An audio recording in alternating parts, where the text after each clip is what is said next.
या IAS अधिकारी म्हणून महिला अधिकारींना बघण्याची सवय लोकांना आश्चर्य वाटतं, जरी परिस्थिती आता बदलली. कारण आमच्या वरिष्ठ ज्या महिला अधिकारी होत्या त्यांना इव्हन जिल्हाधिकारी पद मिळवण्यासाठी पण खूप संघर्ष करावा लागला. तुम्ही भारतीय प्रशासन सेवेमध्ये जेव्हा येता तेव्हा मला आमचे एक मसुरीमधले एक प्रशिक्षक नेहमी म्हणायचे की तुम्ही या सर्व्हिसमध्ये, याचा अर्थ तुम्ही 100 मीटरच्या रेसमध्ये 5 मीटर आधीच पुढे.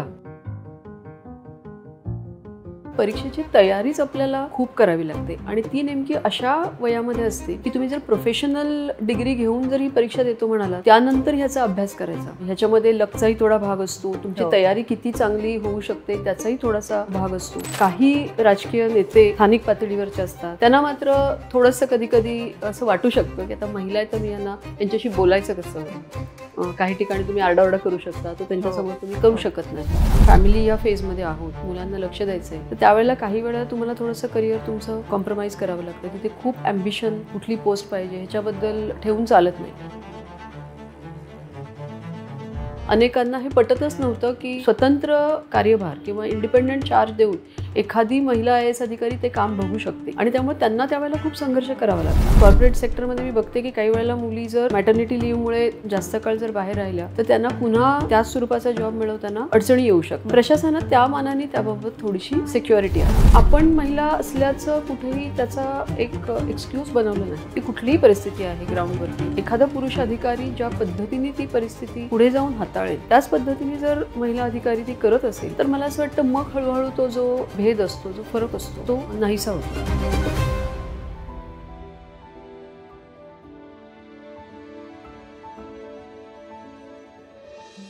नमस्कार.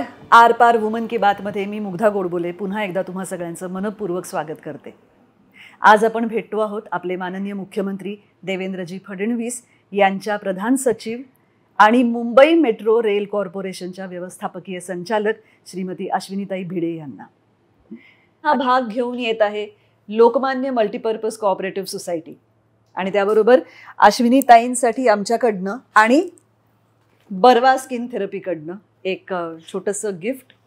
बर्वा स्किन थेरपीची ही प्रॉडक्ट्स तुम्ही नक्की वापरून बघा मॅडम, कारण ही गाईच्या तुपापासून बनवलेली असतात आणि ऑर्गॅनिक असतात, त्याच्यामध्ये केमिकल्स नसतात आणि आपल्याकडे साताऱ्याच्या जवळ त्यांचं प्लांट आहे आणि त्यांनी ते फार सुंदर त्यांचे प्रॉडक्ट्स असतात, त्याच्यामुळे जरूर वापरा. खूप खूप धन्यवाद. अश्विनीताई, तुमचं आर पार वुमन की बात मध्ये इन्फ्रास्ट्रक्चर वुमन किंवा मेट्रो वुमन ज्यांना म्हटलं जातं त्यांचं मनपूर्वक स्वागत आहे. धन्यवाद. आमची खूप दिवसांची इच्छा होती तुमच्याशी गप्पा मारता याव्यात किंवा तुम्हाला भेटावं, कारण आमच्या या सेगमेंटमध्ये तुमच्यासारख्याच यशस्वी आणि खूप मोठ्या जबाबदाऱ्या पार पाडणाऱ्या स्त्रियांशी बोलण्याचा आम्ही प्रयत्न करत असतो. कारण कसं असतं, काही व्यक्तींविषयी आपल्याला आदर असतो, कौतुक असतं, अभिमान असतो, पण ह्या पलीकडे आपुलकी असते आणि त्या आपुलकीचं तसं म्हटलं तर कारण काही नसतं, म्हणजे आपण काही प्रत्यक्ष भेटलेले नसतो, पण तरीसुद्धा आपल्यातलंच कोणीतरी एवढ्या मोठ्या हुद्द्यावर आहे, एवढ्या मोठ्या जबाबदारीचा एक काहीतरी काम करत आहे, हे बघून फार बरं वाटतं. आणि मला हे आवर्जून सांगावं असं वाटतं की मुंबई मेट्रोची जी ॲक्वा लाईन आहे, म्हणजे जी भुयारी मेट्रो आहे, भूमिगत मेट्रो आहे, मी स्वतः त्यातून रोज जाते आणि रोज मी मनातल्या मनात अश्विनी तुम्हाला तुमचे आभार मानत असते की माझं आयुष्य खूप सुकर झालं आहे ह्यामुळे. आणि तुमच्याशी गप्पा मारताना 2-3 पद्धतीने मला तुम्हाला प्रश्न विचारावेसे वाटतात. एकतर प्रशासकीय सेवेतलं तुमचं योगदान, मुंबई मेट्रोविषयी जे काही प्रश्न आम्हाला सगळ्यांना पडतात ते, आणि या सगळ्याच्या पलीकडे वैयक्तिक आयुष्यामध्ये अश्विनी भिडे एवढी मोठी जबाबदारीची पदं भूषवत असताना सुद्धा शेवटी एक स्त्री म्हणून जे विविध असतातच आपल्याला प्रश्न पडत असतात, ज्यांची उत्तरं आपली आपण शोधण्याचा प्रयत्न करत असतो, त्याविषयी मला तुमच्याशी बोलायचं.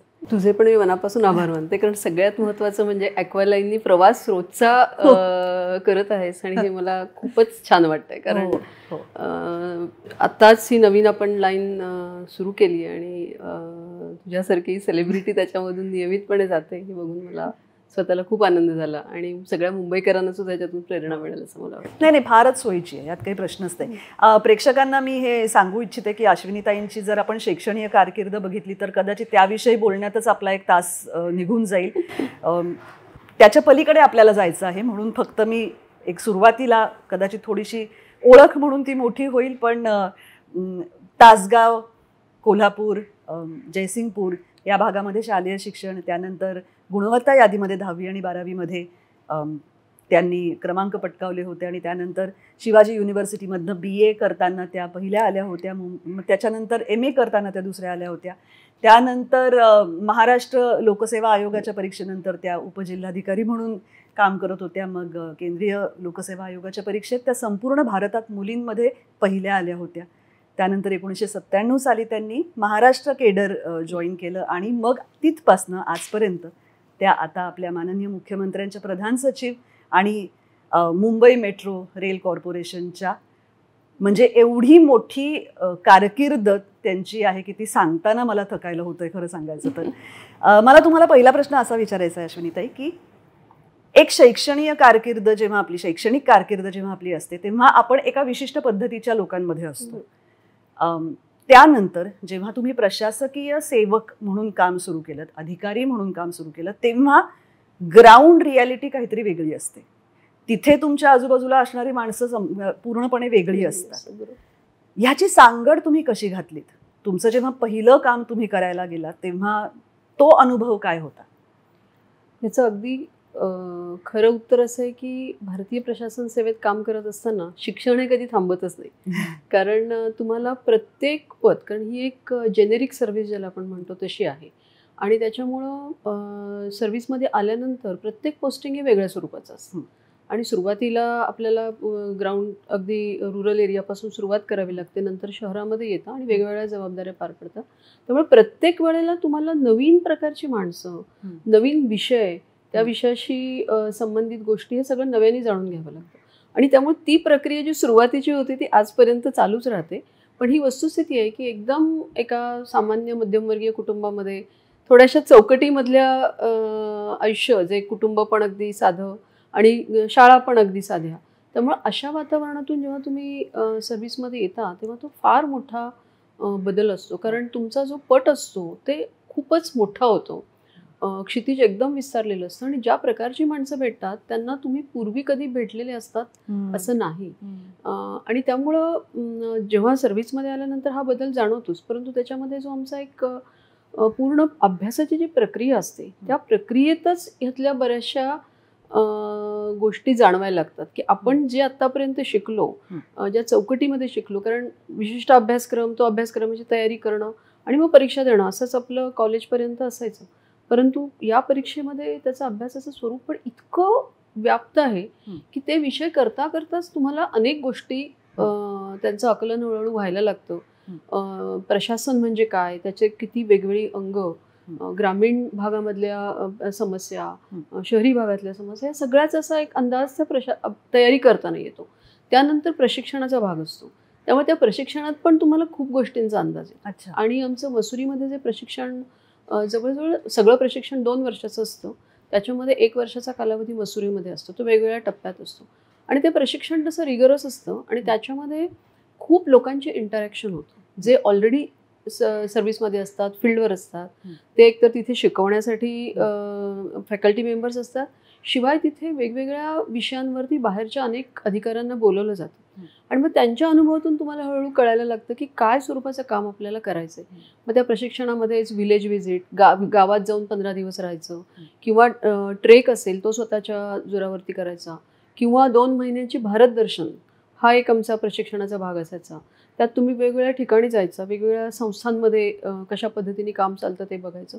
तर ह्या सगळ्यातून हळूहळू तुमचे एक घडण व्हायला लागते. आणि त्यानंतर सुद्धा मग खूप सरप्राइजेस असतातच. आणि सुरुवातीचे ऑफिसेस असतात, तुम्ही सब डिव्हिजनल ऑफिसर किंवा असिस्टंट कलेक्टर म्हणून जाता, तर कुठल्या तरी तालुक्याच्या ठिकाणी ऑफिस असतं, भेटायला येणारी माणसं वेगळी असतात.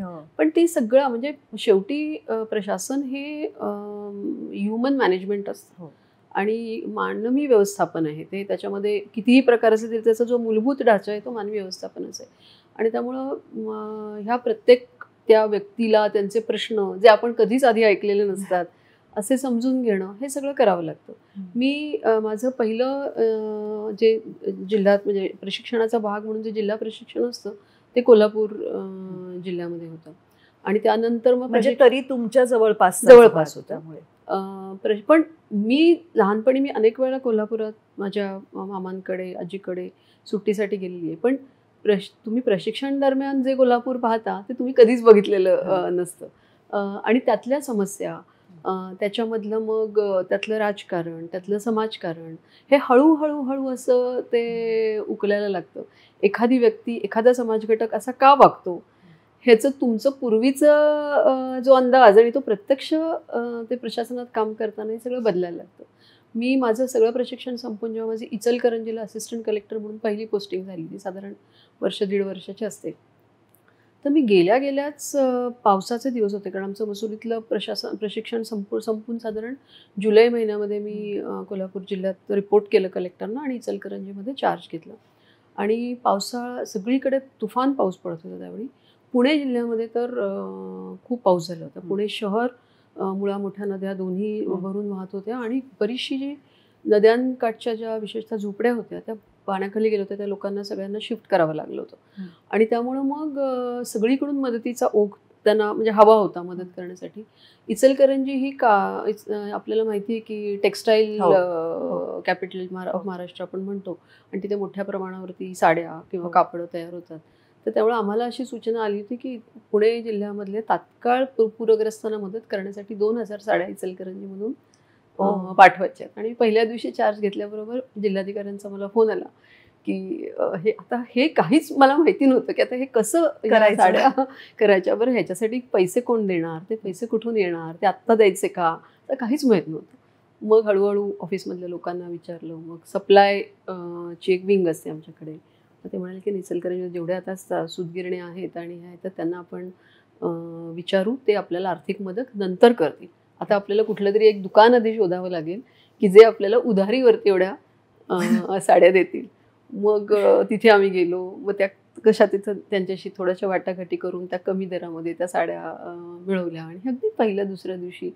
आणि मग त्याचं पार्सल करून ते पुण्यामध्ये पाठवलं. आणि मग नंतर पुढचे 6 महिने मग आम्ही वेगवेगळ्या साखर कारखाने, सहकारी सूतगिरण्या, जे कोणी आम्हाला आत्ता ही CSR ही कॉन्सेप्ट आत्ता आली, कॉर्पोरेट सोशल रिस्पॉन्सिबिलिटी, त्यावेळेला आम्ही फक्त लोकांकडे जाऊन ती मदत मागितली आणि मग तो व्यवहार सगळा पूर्ण केला. तर अशा अनेक गोष्टी अचानक प्रशासनामध्ये येतात आणि त्या तुम्हाला पार पाडाव्या लागतात. काही स्ट्रक्चर्ड कामं असतात, काही अनस्ट्रक्चर्ड असतात. आणि या निमित्ताने मग खूप तुमचे माणसं कळतात. मग ती माणसं मग तेव्हा आणि सुरुवातीला तुम्हाला असा अंदाज नसतो की समाजामध्ये म्हणजे समाजाची रचना, त्याचं विविध जातींमध्ये असलेलं वर्गीकरण, विविध आर्थिक स्तरांमध्ये असलेलं वर्गीकरण. आता इचलकरंजीसारख्या शहरामध्ये जी उतरंड होती तिथे टेक्स्टाईल मिल्स होत्या. मग त्याच्यावरती बरं कापूस पिकतो विदर्भात, परंतु त्याच्यावरती प्रोसेसिंग होतं ते सगळं बऱ्याच वेळेला इचलकरंजी, भिवंडी या भागामध्ये.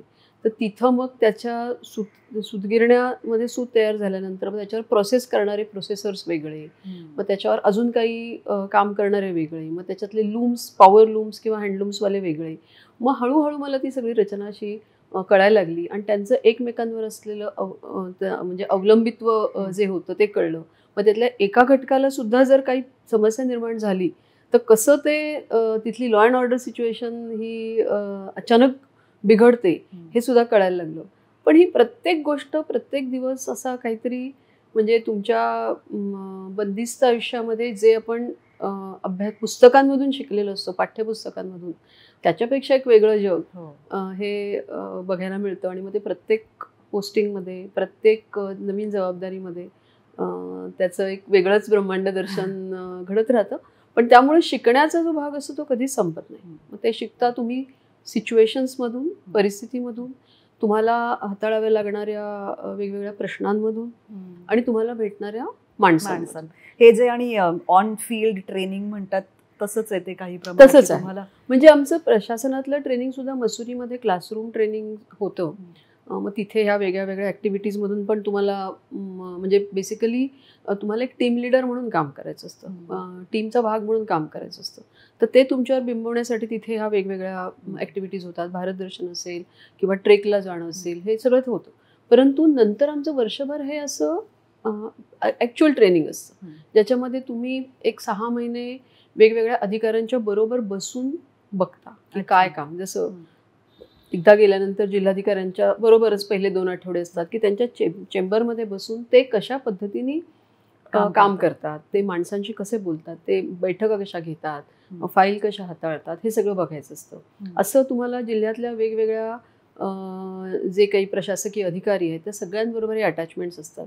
आणि मग पुढचे 6 महिने असतं ते तुम्हाला 1-1 महिन्याचे इंडिपेंडंट चार्जेस दिले जातात. त्यात काही चुकाही होतात, त्याच्यात काही म्हणजे थोडंसं पूर्ण परिस्थितीचं आकलन न करता पण तुम्ही काही निर्णय घेता, पण ते सगळं त्या काळात माफ असतं आणि त्याच्यातून भरपूर शिकायला मिळतं आणि मग हे शिक्षण असं पुढे चालूच राहतं.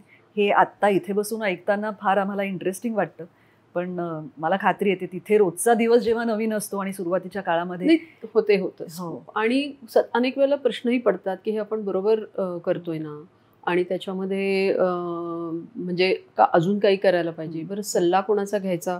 सुरुवातीच्या पोस्टिंगमध्ये जिल्हाधिकारी असतात जे तुम्हाला कारण he or she is like your guardian, त्यामुळे तुम्ही त्यांना विचारू शकता.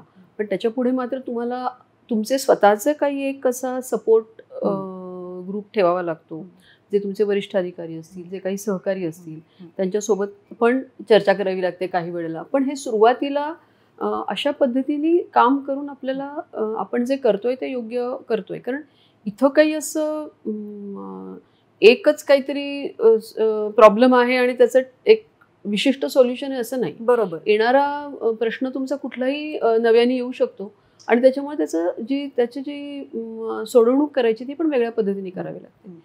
पण तुम्हाला ह्या सगळ्यामध्ये एक स्त्री म्हणून काही वेगळा अनुभव आला? कारण कसं आहे की आपल्याकडे अजूनही कदाचित MPSC मध्ये हे प्रमाण जास्त असेल, पण UPSC मध्ये अजूनही कमी प्रमाणामध्ये मुली परीक्षेला बसतात किंवा त्यातून शिकून त्या परीक्षा पास होऊन बाहेर आलेल्या तर अजून कमी असतात. कारण माझ्या माहितीप्रमाणे की तुम्हाला जर परत परत परीक्षा द्यावी लागली तर त्यातही मुलगे जास्त देतात, मुली कमी देतात, कारण लग्न ते एक वय असतं ह्या सगळ्याचं. तर एक स्त्री म्हणून जेव्हा तुम्ही अधिकार पदावर काम करायला लागला तेव्हा येणारे तुमचे अनुभव कसे होते? ही वस्तुस्थिती आहे की महाराष्ट्रामध्ये काय झालं, 93-94 मध्येच महिलांसाठी ज्या MPSCच्या परीक्षांमध्ये 33% रिझर्वेशन सुरू झालं आणि त्यामुळे त्यावेळापासून त्या स्तरावर म्हणजे उपजिल्हाधिकारी असतील किंवा इतर MPSC मार्फत ज्या पदांसाठी परीक्षा घेतल्या जातात तिथे महिला यायला लागल्या. UPSC मध्ये असं काही रिझर्वेशन नाही आहे, त्यामुळं तिथलं मुलींचं प्रमाण हे तुलनेने कमीच असतं, म्हणजे 15 ते 20% आता आपण असं म्हणू शकतो. आणि ही वस्तुस्थिती आहे की जेव्हा रिपीटेडली एक्झाम द्यावी लागते तेव्हा मुलींना थोडीशी अडचण निर्माण होते. काही जिद्दीने करतात पण तरीसुद्धा ही अडचण असते. आणि त्यामुळं हे खरं आहे की म्हणजे या IAS अधिकारी म्हणून महिला अधिकारींना बघण्याची सवय लोकांना आजसुद्धा, म्हणजे अजूनही अनेक वेळेला एखाद्या ठिकाणी महिला असेल तर आश्चर्य वाटतं, जरी परिस्थिती आता बदलली. कारण आमच्या वरिष्ठ ज्या महिला अधिकारी होत्या त्यांना इव्हन जिल्हाधिकारी पद मिळवण्यासाठी पण खूप संघर्ष करावा लागला. आज ती परिस्थिती नाही, कारण त्यावेळेला अनेकांना हे पटतच नव्हतं की स्वतंत्र कार्यभार किंवा इंडिपेंडंट चार्ज देऊन एखादी महिला IAS अधिकारी ते काम बघू शकते. आणि त्यामुळे त्यांना त्यावेळेला खूप संघर्ष करावा लागला. IAS म्हणून तर आल्या सर्व्हिसमध्ये, परंतु तशा जबाबदाऱ्या देत नव्हत्या. आता तसं नाही, आता त्याच्याबद्दल कोणाच्या मनामध्ये शंका नाही. पण तरीसुद्धा अनेक सब डिव्हिजन्स असतात, अनेक जिल्हे असे असतात की तिथे महिला अधिकारी त्यांनी काम केलेलं नसतं IAS अधिकारी म्हणून, किंवा काही पदं अशी असतात. अनेक ठिकाणी अजूनही म्युनिसिपल कमिशनर या पदावरती खूप कमी महिला दिसतील, कारण तिथे बऱ्याच जणांना असं वाटतं की नाही हे पद अजूनही पुरुष अधिकाऱ्यांसाठी आहे. अनेक जे इन्फ्रास्ट्रक्चर सेक्टर आहे, विशेषतः PWD असेल, इरिगेशन आहे किंवा MMRD आहे, MSRDC सारख्या अधिकारी, जिथे मोठ्या प्रमाणावरती सिव्हिल इंजिनिअरिंगचे कामं आहेत किंवा तांत्रिक कामं आहेत, तिथे अनेक वेळेला असं मुद्दाम कोणी करत नाही, परंतु तो मला वाटतं एक सटल ज्याला ग्लास सिलिंग आपण म्हणतो ते तसं राहतं. हे प्रशासनाच्या बाजूने लोकांना सुद्धा काही वेळेला ॲक्सेप्ट करायला असं म्हणजे सवय नसते. असं नाही होत, मला आत्तापर्यंतच्या माझ्या ह्याच्यात कधीही असं झालं नाही की अरे ही महिला असून ही या पदावरती काय करते, असं कधी झालं नाही. परंतु तुम्हाला ते जाणवतं की एक सटल लोकांना आश्चर्य वाटतं, पण काही वेळेला कौतुकही वाटतं. म्हणजे अनेकदा तुम्ही महिला अधिकारी असल्यामुळं लोकांचा तुमच्याशी जो अप्रोच असतो त्याच्यामध्ये पण खूप वेळेला एक सौम्यत्व येतं, मार्दव येतं, हेही होतं, म्हणजे त्याचे फायदे सुद्धा असतात. मी ज्या कोल्हापूर जिल्ह्यात सुरुवातीचं माझी पोस्टिंग केली तिथे यापूर्वी महिला अधिकारी जिल्हाधिकारी म्हणून होऊन गेल्या होत्या. शर्वरी अच्छा. गोखले मॅडम जिल्हाधिकारी होत्या, त्या अनेक काही वर्षांपूर्वी होत्या. त्यानंतर मधल्या काळामध्ये महिला अधिकारी फारशा तिथे नव्हत्या आणि त्यामुळे इचलकरंजीला जेव्हा मी पोस्टिंग घेतलं तेव्हा साहजिकच ते थोडंसं आश्चर्य, थोडंसं कुतूहल असं लोकांचं असायचं. पण जाणीवपूर्वक कुठं काही त्याच्यामध्ये महिला आहे म्हणून वेगळी वागणूक मिळाली असं काही झालं नाही. आणि दुसरं एक असं होतं की तो थोडासा या सेवेचा पण एक फायदा आहे. तुम्ही भारतीय प्रशासन सेवेमध्ये जेव्हा येता तेव्हा मला आमचे एक मसुरीमधले एक प्रशिक्षक नेहमी म्हणायचे की तुम्ही या सर्व्हिसमध्ये याचा अर्थ तुम्ही 100 मीटरच्या रेसमध्ये 5 मीटर आधीच पुढे आहात. कारण ते त्या वलय जे आहे ते त्या सेवेचं आहे आणि त्या वलयातून जेव्हा तुम्ही त्या पदावर काम करता तेव्हा साहजिकच थोडासा मानही मिळतो, तुम्हाला सन्मानही मिळतो आणि लोकांना तर महिला अधिकारी असल्याबद्दल थोडंसं आश्चर्य वाटत असलं तरी तुम्हाला कुठे ते जाणवून ते देत नाही. परंतु काही ग्रुप असतात, काही गट असतात, काही राजकीय नेते स्थानिक पातळीवरचे असतात, त्यांना मात्र थोडंसं कधी कधी असं वाटू शकतं की आता महिला आहे तर मी यांच्याशी बोलायचं कसं. काही ठिकाणी तुम्ही आरडाओरडा करू शकता, तो त्यांच्यासमोर तुम्ही करू शकत नाही. तर अशा गोष्टी असतात. पण मला असं वाटतं हळूहळू सवय होते आणि तुम्ही पण आपण महिला असल्याचं कुठेही त्याचा एक एक्सक्यूज बनवलं नाही की कुठलीही परिस्थिती आहे ग्राउंडवरती एखादा पुरुष अधिकारी ज्या पद्धतीने ती परिस्थिती पुढे जाऊन हाताळेल त्याच पद्धतीने जर महिला अधिकारी ती करत असेल तर मला असं वाटतं मग हळूहळू तो जो भेद असतो, जो फरक असतो तो नाहीसा होतो. लोकांच्या नजरेतनं हळूहळू म्हणजे तो एक जी उत्सुकता आधीची किंवा आश्चर्य हे हळूहळू कमी होतं आणि मग एक नॉर्मल स्ट्राईडमध्ये लोक त्याला घ्यायला लागतात. हाच माझा अनुभव ओव्हरऑल राहिलेला आहे. हे झालं मॅडम हाताखालच्या माणसांविषयी. तुम्ही जेव्हा बाहेर जाऊन काम करता तेव्हा त्या स्थानिक भागातले लोक सुद्धा असतात. ह्याच्याविषयी खरं तर तुम्हीच मला जास्त चांगलं सांगू शकता. पण अश्विनी बंधारे असं आम्ही एक ऐकलं आहे की ज्याच्यामध्ये तुम्ही स्थानिक लोकांच्या बरोबर म्हणजे त्यांच्या बरोबरीने एक काहीतरी असा प्रकल्प केला होता जो खूप महत्त्वाचा ठरला होता. तर मला तुमच्याकडनंच ते ऐकायला आवडेल. मी नागपूर जिल्हा परिषद असताना जिल्हा परिषद जी असते ती it's like a microcosm of the whole government. कारण त्याच्यामध्ये वेगवेगळे विभाग असतात, वेगवेगळे विषय असतात. त्याच्यामध्ये जलसंधारण हा एक भाग असतो. म्हणजे शेती हे सुद्धा एक विभाग जिल्हा परिषदेमध्ये असतो आणि मग शेतकऱ्यांना मदत करणं आणि तसाच तो एक भाग असतो की जलसंधारणाची कामं असतात. त्याच्यामध्ये लहान बंधारे करणं, सिमेंट बंधारे, कोल्हापूर टाईप बंधारे, ह्याच्यासाठी एक फिक्स्ड प्रोग्राम असतो, स्ट्रक्चर्ड प्रोग्राम असतो. त्याला शासनाचे पैसे येतात, त्या पैशातून तुम्हाला कामं करावी लागतात. पण हे करत असताना होतं काय त्याच्यामध्ये ते एक म्हणजे ती कॉन्ट्रॅक्ट्स मग ती कामं अशाच पद्धतीने त्याच्यामध्ये राहतं आणि तो विभाग ते करत असतो. आणि ह्याच्यातून सुद्धा जलसंधारणाच्या कामातून सगळीकडेच तुमची वॉटरशेड इम्प्रूव्ह होते असं नाही. कारण ही कामं ठराविक ठिकाणी होतात. मग नागपूर जिल्ह्यामध्ये काम करत असताना तिथे संत्र्याचं पीक मोठ्या प्रमाणावर होतं आणि संत्र्यासाठी खूप पाणी लागतं. उन्हाळ्यामध्ये विशेषतः बोरवेल्समधून खूप पाणी खेचून पंप लावून त्याला आणि ते कितीतरी बोरवेल्स नागपूरमध्ये खूप खाली गेल्यात, डार्क वॉटरशेड झाल्यात, ग्रे वॉटरशेड झाल्यात आणि त्यामुळं तिथे नेहमी असायचं की टंचाई खूप मोठ्या प्रमाणावर व्हायची आणि मग टंचाईसाठी वेगळ्या वेगळ्या गोष्टी केल्या जायच्या. तर त्याचाच आमचा एक रिव्ह्यू चालला असताना मोहन दारिया साहेब त्यावेळेला नागपूर जिल्ह्यात आले होते आणि त्यांनी जिल्हा परिषदेमध्ये एक बैठक घेतली. त्याच्यात त्यांनी वनराई बंधारा, कारण वनराई संस्थेचे ते अध्यक्ष होते आणि त्यांचं ते स्वतः केंद्रीय मंत्री होते काही काळासाठी. त्यामुळे वनराई संस्था ही पूर्ण ग्रीनिंग या फील्डमध्ये काम करते. तर आम्ही असा एक बंधारा शोधून काढला आहे जो कोणी सामान्य माणूस बांधू शकतो. त्याच्यामध्ये सिमेंटच्या रिकाम्या बॅग्समध्ये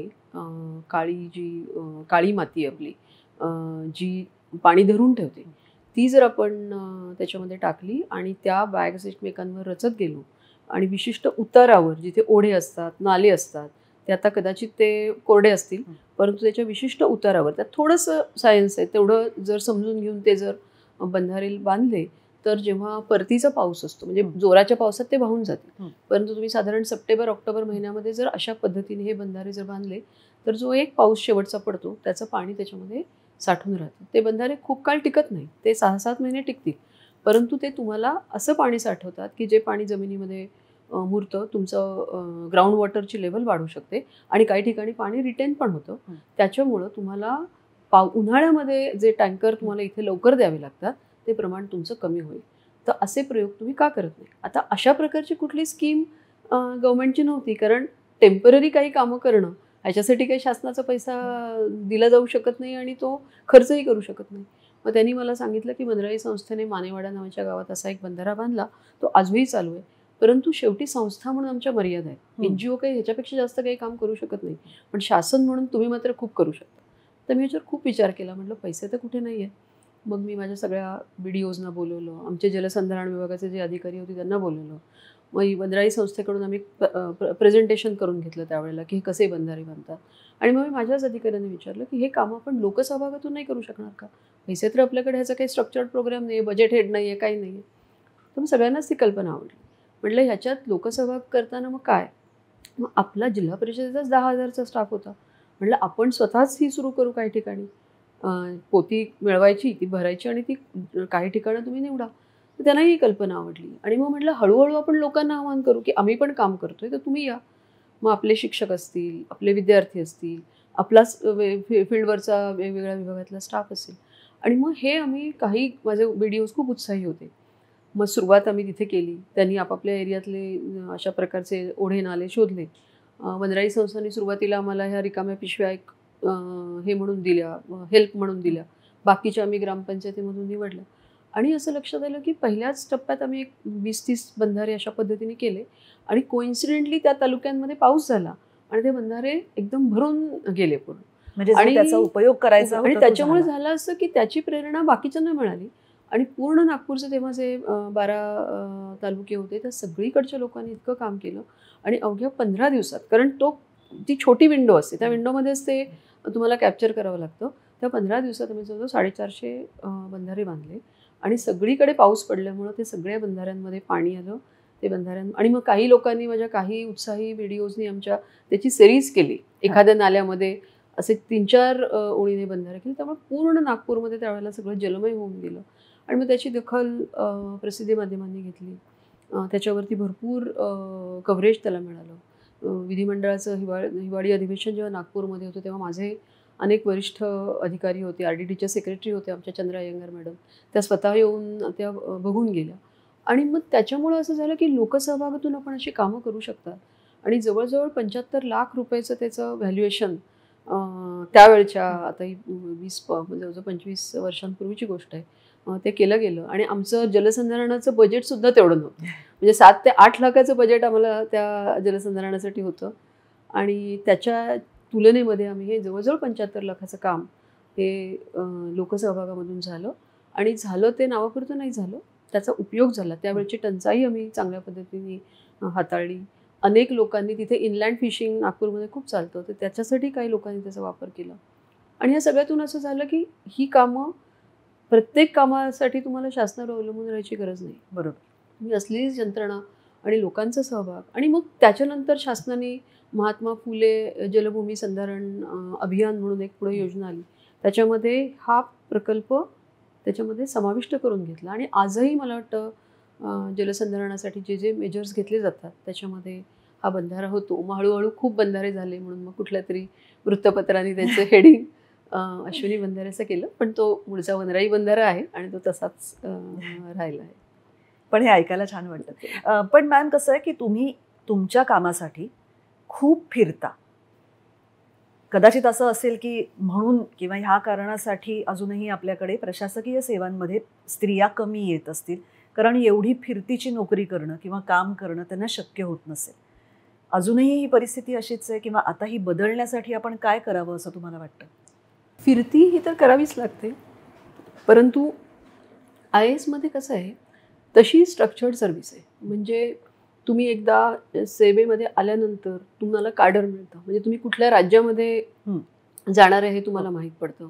मग त्या कार्डरमध्ये आल्यानंतर मग हळूहळू तुम्ही पहिल्यांदा सब डिव्हिजनमध्ये काम करता, मग जिल्ह्यामध्ये काम करता, वेगळ्या वेगळ्या सुरुवातीला CEO जिल्हा परिषद म्हणून काम करता, मग कलेक्टर म्हणून काम करता, त्यानंतर मग म्युनिसिपल कमिशनर म्हणून काम करता. आणि एक साधारण 15-1 वर्ष तुम्ही फील्डवरती घातल्यानंतर तुम्ही मुंबईमध्ये येता. काही जणांना वेगवेगळ्या टप्प्यामध्ये दिल्लीमध्ये सुद्धा केंद्र शासनामध्ये डेप्युटेशनवर जाण्याची संधी असते. त्यामुळं फिरती जरी असली तरी ही एक स्ट्रक्चर्ड सेटअपमधली फिरती आहे. म्हणजे तुम्हाला कुठून आज उठून सडनलीच कुठं जावं लागतं अशी परिस्थिती नसते. बदल्या मात्र निश्चितपणे होतात, पण या बदल्यासुद्धा 2 ते 3 वर्षांच्या कालावधीमध्ये होतात. त्या सुरुवातीच्या पोस्टिंगमध्ये होतात. नंतर एकदा मुंबईमध्ये आल्यानंतर तुम्ही तसे स्थिर राहता. त्यामुळं मुली ह्या सेवेमध्ये कमी असण्याचं हे कारण आहे असं मला वाटत नाही. कारण फिरती करावी लागली तरी तुमच्यासाठी लॉजिस्टिक्स जे असतं ते त्याला तुमच्या पदाला किंवा त्या पोस्टला साजेस असतं. म्हणजे खूप लक्झुरियस काही नसतं, परंतु तुमची अडचण कुठे होत नाही. त्यामुळे ते कारण आहे असं मला वाटत नाही. परंतु अनेक वेळेला जसं सुरुवातीला म्हणालात की परीक्षेची तयारीच आपल्याला खूप करावी लागते आणि ती नेमकी अशा वयामध्ये असते की तुम्ही जर प्रोफेशनल डिग्री घेऊन जरी परीक्षा देतो म्हणालात तर त्याच्यासाठी पण तुम्हाला अभ्यास करून म्हणजे ती वयाच्या 22-23 वर्षापर्यंत जर तुमचे इंजिनिअरिंग किंवा अजून कुठला तुम्ही कोर्स करत असाल तर त्याच्यासाठी लागतात. त्यानंतर ह्याचा अभ्यास करायचा आणि ह्याच्यामध्ये लकचाही थोडा भाग असतो. तुमची तयारी किती चांगली होऊ शकते त्याचाही थोडासा भाग असतो. काही वेळेला आता मुलांना असं होतं की परीक्षा झाल्यानंतर मी एखाद वर्ष तरी नोकरी करतो, नोकरी करून थोडासा आपले सेव्हिंग करून मग परत परीक्षेची तयारी करू. पण ह्या सगळ्या प्रोसेसमध्ये मग वय वाढतं आणि वय वाढल्यानंतर मुलींच्या बाबतीमध्ये तरी थोडंसं असं होतं की जर लगेच यश मिळालं नाही, पहिल्या 2-3 अटेम्प्ट्समध्ये जर तुम्हाला यश मिळालं नाही तर मग थोडंसं कारण मुलींना आपल्या पायावरही उभं राहायचं असतं आणि एक वय ओलांडून गेल्यानंतर तुमचं आधीचं जे प्रोफेशनल कोर्स असतो त्याच्या आधारावर तिथेही कॉम्पिटिशन होते, मग त्या नोकऱ्या मिळत नाहीत. तर मला असं वाटतं तो भाग थोडासा राहतो. मुलांच्या बाबतीमध्ये ते थोडी अजून म्हणजे शेवटच्या अटेम्प्टपर्यंत प्रयत्न करतात आणि त्याच्यामध्ये त्यांना यश जास्त मिळतं. काही वेळेला मुलींच्या बाबतीमध्ये असं होतं की सगळ्यांनाच घरच्यांचा सपोर्ट असतो असं नाही, कारण कुटुंबसुद्धा या थोड्याशा द्विधा मनस्थितीमध्ये राहतं. पण त्यामुळे ज्या मुली पहिल्या अटेम्प्टमध्ये दुसऱ्या अटेम्प्टमध्ये उत्तीर्ण होतात आणि कुठली ना कुठली सर्व्हिस मिळवतात त्याच्यानंतर मग हा इश्यू होतो. पण अनेक वेळेला असंही होतं की आपल्याला दिसताना फक्त IAS अधिकारीच दिसतात कारण ते फील्डवर असतात, परंतु ही जी सिव्हिल सर्व्हिसेस एक्झाम आहे त्याच्यामध्ये ऑल इंडिया सर्व्हिसेस बऱ्याच असतात. कारण जवळजवळ 25-26 प्रकारच्या सेवांसाठी ही परीक्षा होते आणि त्यात तुम्ही दिलेला चॉईस आणि तुमचं मेरिट याच्या आधारावरती तुम्हाला ती सर्व्हिस मिळते. आणि जर 700-1000 पदं जर असतील त्यावर्षी तर ती वेगवेगळ्या सर्व्हिसेसमध्ये डिवाईड केली जातात. ऑल इंडिया सर्व्हिसेस, मग group A services, group B services आणि त्याच्यामुळं मग अनेक मुली तिथे पण निवडल्या जातात. आता त्या सगळ्या आपल्याला कारण त्या तशा पब्लिक आयमध्ये नसतात, ते आपापल्या सेक्टरमध्ये काम करतात, त्यामुळे संख्या दिसत नाही. पण मुलींचं येण्याचं प्रमाण प्रचंड वाढलं असं नाही, परंतु ते लक्षणीय आहे असं मला वाटतं. अलीकडे IASच्या बॅचेस पण मोठ्या आहेत आणि त्याच्यामध्येही तुम्हाला मुली म्हणजे ॲब्सोल्यूट नंबर वाढल्यामुळं पण मुली चांगल्या संख्येने दिसतात आणि आता सगळ्या वेगवेगळ्या पदांवर त्या कामही करू शकतात, त्यामुळे त्यांचा प्रेझेन्स आपल्याला जाणवतो. आणि आता एकूणच कुठल्याही प्रोफेशनमध्ये मुली खूप फिरतात म्हणजे आता सगळीकडेच आहे ना. आता खाजगी आता आपण जर बघितलं IIM अहमदाबादची माहिती आत्ताच मी बघत होते, म्हणजे डायव्हर्सिटी हा एक फॅक्टर आहे, परंतु 40% जास्त मुलींच्या ॲडमिशन्स आहेत. There are some IIMs, I think इंदोरमध्ये जवळजवळ 70% जास्त मुली आहेत आणि कॉर्पोरेट सेक्टरमध्ये सुद्धा खूप फिरावं लागतं. त्यामुळे तशी आता आपल्याकडे त्याच्याबद्दल काही खूप अशी इनिबिशन्स राहिली आहेत असं मला वाटत नाही. पण ग्रामीण भागामध्ये काम करत असताना किंवा तहसील पातळीवरती आहे, जिल्ह्याच्या पातळीवरती IAS अधिकारी तरी म्हणजे डिस्ट्रिक्ट लेवलला रेस्ट्रिक्टेड राहतात, पण जे अजूनही त्याच्यापेक्षाही खालच्या लेवलवर काम करणार आहेत प्रशासनाच्या, म्हणजे कितीतरी मुली नायब तहसीलदार आहेत किंवा चीफ ऑफिसर आहेत, तर ह्या सगळ्या सुद्धा खूप म्हणजे त्यांनाही सुद्धा खूप फिरती करावी लागते.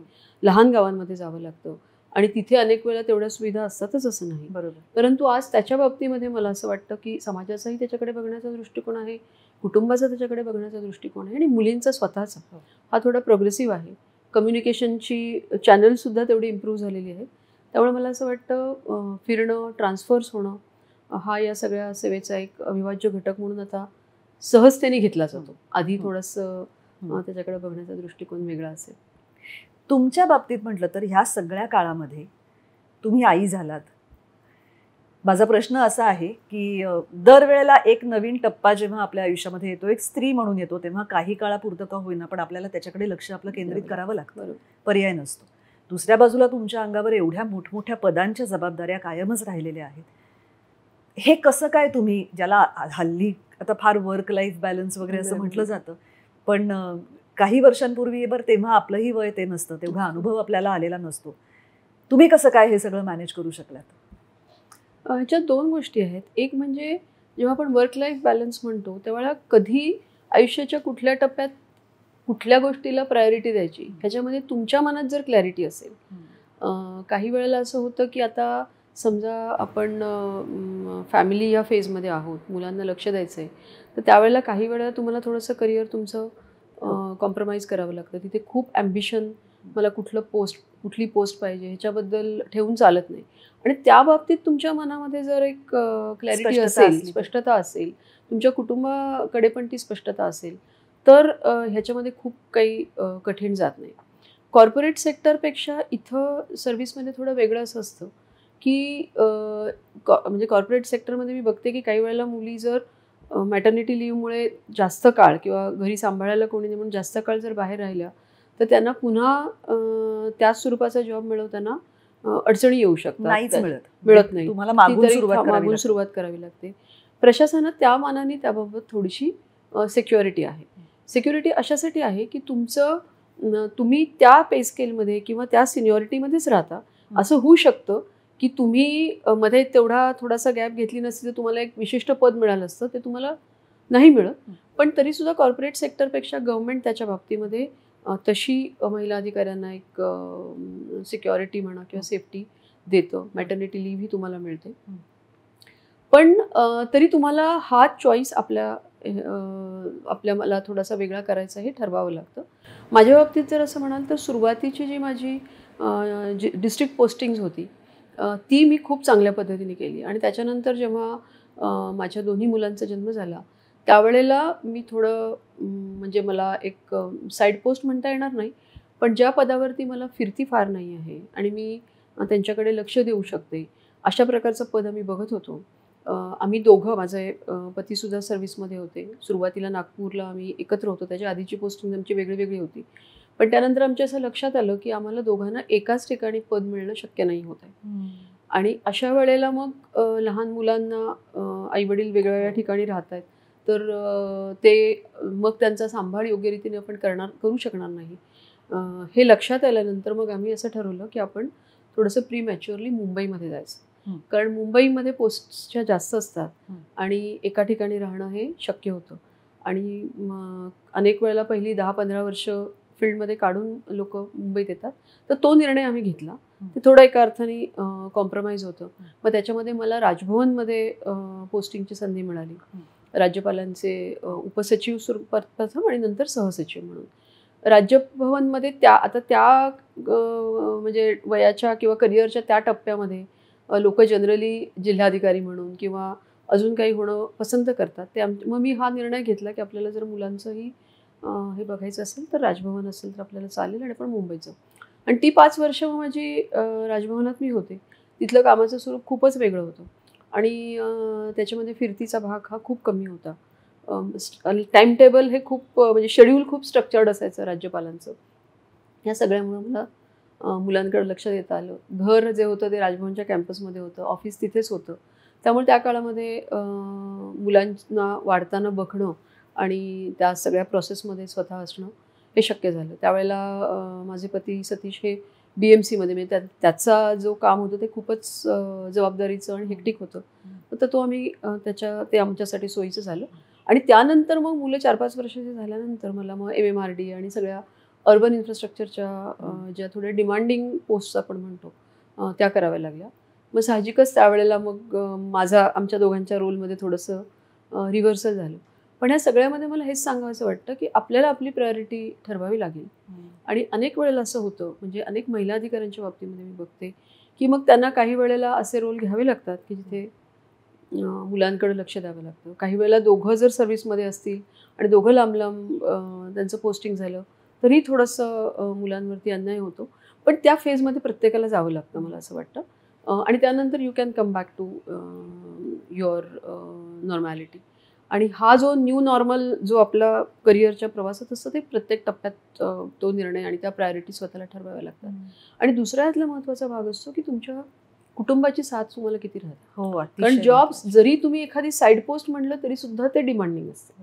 आणि as a civil servant, as a bureaucrat, you are suppose to be there at service 24 hours. त्यामुळं एखादं सडनली तुमच्या विषयाशी संबंधित कुठली गोष्ट काय येऊ शकते. विधानसभेचे अधिवेशन असतात त्यावेळेला तुम्हाला कायम उपस्थित असावं लागतं. सडनली एखादी इमर्जन्सी होऊ शकते त्यावेळेला तुम्हाला कुठलंही एक्सक्यूज न देता जावं लागतं. तुमच्या वरिष्ठांनी काही मीटिंग बोलवली, त्या विभागाच्या मंत्र्यांनी कधी मीटिंग बोलवली, कुठला दौरा लागला तर तुम्हाला कुठल्याही ह्याला तुम्ही नाही म्हणू शकत नाही. त्यामुळं काही गोष्टी नॉर्मल असल्या तरी सडनली अशी गोष्ट येते. तर यावेळेला तुमच्या कुटुंबाची साथ फार महत्त्वाची असते. आणि आमच्या बाबतीमध्ये काही गोष्टी आम्ही खूप सुदैवी आहोत. एकतर दोघंही महाराष्ट्रातले आहोत आणि महाराष्ट्र काडर मिळालं. त्यामुळं महाराष्ट्रातच असल्यामुळे इथं आपल्या स्वतःच्या कौटुंबिक सपोर्ट सिस्टीम्स असतात त्या खूप असतात. म्हणजे दोन्हीकडचे आई वडील, एक्सटेंडेड फॅमिली, तुमचा मित्रपरिवार आणि हे सगळे तुम्हाला मदत करायला तयार होतात. अनेक वेळेला बाहेरच्या राज्यातून जे अधिकारी इथे येतात त्यांना खूप वेळेला अशी सपोर्ट सिस्टीम कमी पडते आणि त्यांना अनेक अडचणींना तोंडही द्यावं लागतं. अर्थात ते आपापल्या परीने ते करतात, त्यातून मार्ग काढतात. पण ही सपोर्ट सिस्टीम माझ्या बाबतीमध्ये खूप महत्त्वाची राहिली. माझी आई असेल, माझ्या सासूबाई ह्या कायमस्वरूपी म्हणजे जेव्हा जेव्हा मुलांच्यासाठी गरज लागेल, आम्हाला कधी प्रशिक्षणासाठी बाहेर जायचं आहे, कामासाठी बाहेर जायचं आहे, त्यावेळेला त्या नेहमी असतात. आणि आजही एक्सटेंडेड फॅमिली जी आहे, माझ्या बहिणी असतील, माझ्या सतीशच्या बहिणी भावंड हे सगळेच बरोबर असतात. आणि अदरवाईज अशा प्रकारचा डिमांडिंग जॉब हा इतक्या स्मूथली करणं आणि वर्क लाईफ बॅलन्स दोन्ही सांभाळणं आणि कुटुंबाकडे लक्ष देणं, ह्या तुमच्या कुटुंबाचं जर तुमच्या प्रोसेसमध्ये तेवढंच इन्व्हॉल्वमेंट, इन्व्हेस्टमेंट आणि कमिटमेंट नसेल तर ती होऊ शकत नाही. अदरवाईज मग तुम्हाला एका पुन्हा वेगळ्या संघर्षाला तोंड द्यावं लागतं. तर त्या बाबतीमध्ये मी खूप सुदैवी आहे असंच मी म्हणेन. आणि बायकांचं बरेचदा असं होतं की एक वेळ बाहेरच्या संघर्षाला तोंड देता येईल, पण घरातला संघर्ष बरोबर अजून कठीण असतो. आणि त्याच्यानंतरही मग सतीश माझे जे पती आहेत ते त्यांनी साधारण एक 10 वर्षांपूर्वी ही लेफ्ट हिज जॉब. आम्ही दोघंही वेगवेगळ्या पदांवरती राहिलो आणि त्याच्यानंतर मग हीच टाईम बिकेम व्हेरी फ्लेक्झिबल. जेव्हा मी खूपच हेक्टिक माझ्या पोस्टिंगवर होते त्यावेळेला he used to be available all the time. आणि बऱ्याच वेळेला मुलांच्या अगदी साध्या साध्या गोष्टी किंवा अगदी पेरेंट टीचर मीटिंग करणे म्हणजे कित्येक वेळा आम्ही दोघंही वाटून घ्यायचो. पण ज्या वेळेला मला असं वाटायचं त्यावेळेला मी सतीशला सांगायचे and he could manage his time. तर ह्या गोष्टींनी खूप फरक पडतो. शिवाय माझ्या सासूबाई म्हणजे खूपच खंबीरपणे म्हणजे कित्येक वेळेला नुसतं ऑफिसमधून फोन, आता ह्या मुलांना इथून इकडे पाठवायचं आहे, तिकडून तिकडे पाठवायचं आहे, शाळेतून आत्ता येणार आहेत, मग हा क्लास आहे, ह्या मित्राकडे जायचं आहे, शी यूज टू मॅनेज एव्हरीथिंग. त्यामुळं ह्या सपोर्टचा खूप फायदा झाला. आणि हा सपोर्ट नसता तर मग मी हे कसं मॅनेज केलं असतं हे मला नाही सांगता येणार. नाही, अशा प्रकारचा सपोर्ट नसेल तर एका स्त्रीला घराबाहेर पडून काम करणं खरंच खूप कठीण जातं. त्यामुळे हा नशिबाचा भाग निश्चित आहे. पण दुसऱ्या बाजूने मला असंही वाटतं की तुम्ही तेवढी तुमची किंमत असं आपण म्हणूया ही सिद्ध करत होतात. वेळोवेळी तुमच्या कामातून दिसत होतं की तुम्ही काय काम, कारण तुमचं काम असं आहे की जे दिसतं. जसं आता आपण मेट्रो विषयी बोलतो आहोत की काय तुम्ही काम करता आहात हे रोज उठून आम्हाला दिसतच आहे. त्यामुळे मला असं वाटतं कामातली एक कामाप्रती निष्ठा, कामाची सिन्सिअरिटी आणि खरंच त्याच्यामध्ये आपण एक जीव ओतून किंवा झोकून देऊन काम करतो हे सगळेजणच बघत असतात. आणि त्यामुळे मग ती एक पॉझिटिव्हिटी तयार होते आणि मग त्या पॉझिटिव्हिटीतून तुम्हाला खूप हे मिळतं. आणि दुसरा ह्या पॉझिटिव्हिटीचा फायदा असा होतो की तुम्ही तुमचं जे काम आहे ते तुम्ही प्रोएक्टिव्हली करता, एक स्टेप पुढे जाऊन करता. म्हणजे तुम्ही रुटीनचं काम करतो. पण मला संध्याकाळी असं अचानक कळलं की माझ्या साईटवरती काहीतरी प्रॉब्लेम आहे, तिथे मला जाणं गरजेचं आहे. तर रात्री 12 वाजता, 1 वाजता, 2 वाजता पण माझी तयारी असते, मी जाते आणि मला काळजीच नसते. म्हणजे मी घरातून जाऊ शकते. मी BMCत असताना फायर डिपार्टमेंट माझ्याकडे होतं. त्यावेळेला कोविडच्या काळामध्ये पण 1-2 वेळेला मोठ्या आगी लागल्या. म्हणजे फायर डिपार्टमेंटची सगळी यंत्रणा ती त्यांच्या SOP प्रमाणे जागेवर जातेच, परंतु काही वेळेला अशी परिस्थिती असते की तिथे वरिष्ठ अधिकाऱ्यांनी सुद्धा जाण्याची गरज असते आणि ती कुठल्याही वेळेला जावी लागते. आमचे कितीतरी म्हणजे इन्फ्रास्ट्रक्चर प्रोजेक्टमध्ये अनेक ब्रिजेसची लॉन्चिंग असतात, काही गर्डर लॉन्चिंग असतात महत्त्वाची, ही सगळी रात्री होतात. तर त्यावेळेला तिथे तुम्हाला उपस्थित राहावं लागतं आणि ह्या बाबतीमध्ये मी अगदी डोळे झाकून मी जाऊ शकते आणि तेवढी ती म्हणजे ते एक्स्ट्रा माईल चालणं जे असतं ना तुमचं कुठल्याही कामामध्ये, ते तुम्हाला ह्या कौटुंबिक सपोर्टमुळे तयार होतं. आणि मग तुमच्याबद्दलही लोकांना वेगळं का वाटतं? कामं तर सगळेजणच करतात आणि ते सिन्सिअरलीच करतात, पण who can walk that extra mile, त्याच्यावर मला असं वाटतं अनेक वेळेला तुमच्याबद्दलची इमेज, म्हणजे सर्व सरकारी अधिकाऱ्यांबद्दलची, तर प्रत्येकाला वाटतं की ते काय म्हणजे रुटीन काम आहे ते केलं, परंतु कोण एक्स्ट्रा माईल वॉक करून ते काम करतं, त्याच्यावर मला असं वाटतं लोकांची सुद्धा प्रशासनाकडे बघण्याची जी दृष्टी असते ती बदलते. आणि ते तुम्हाला तेव्हाच शक्य होतं जेव्हा तुमच्याबरोबर तुमची कुटुंबाची, मित्रमंडळाची ही जी एक पूर्ण सपोर्ट सिस्टीम आहे ती भक्कमपणे जर उभी असेल तर हे करणं शक्य होतं. नाही, अशा वेळी आपण फक्त कुटुंबाचे आभार मानू शकतो. नक्कीच. आणि आम्हीही तुमच्या कुटुंबाचे आभार मानतो की त्यामुळे तुम्ही काम करू शकता. अश्विनीताई, तुम्ही साहित्याचा अभ्यास केलाय, तिथपासनं इन्फ्रास्ट्रक्चर पर्यंत तुम्ही कशा आलात? कारण ब्रिजेस, ईस्टर्न एक्सप्रेस हायवे, 25,000 शौचालय आणि आता मेट्रो, म्हणजे तुमच्या पुन्हा एकदा अभ्यासापेक्षा एक अतिशय वेगळा स्वतंत्र विषय आणि त्याचाही तुम्हाला खूप अभ्यास करावा लागला असणारच आहे. आणि आज आता तुम्हाला इन्फ्रास्ट्रक्चर वुमन म्हटलं जातं मुंबईची, आणि हे खूप मोठं काम आहे. म्हणजे ज्या पद्धतीचं, खरं सांगायचं तर माझ्या माहितीप्रमाणे 1960-62 साली पहिल्यांदा हा विषय निघाला होता की भुयारी मेट्रो सुरू करता येईल का, आणि त्यावेळेला इट इज नॉट प्रॅक्टिकल असं म्हटलं गेलं होतं. कारण मुंबई समुद्र सपाटीला असल्यामुळे मुंबईच्या खर्चाचा भागी होता त्यावेळेला सुद्धा.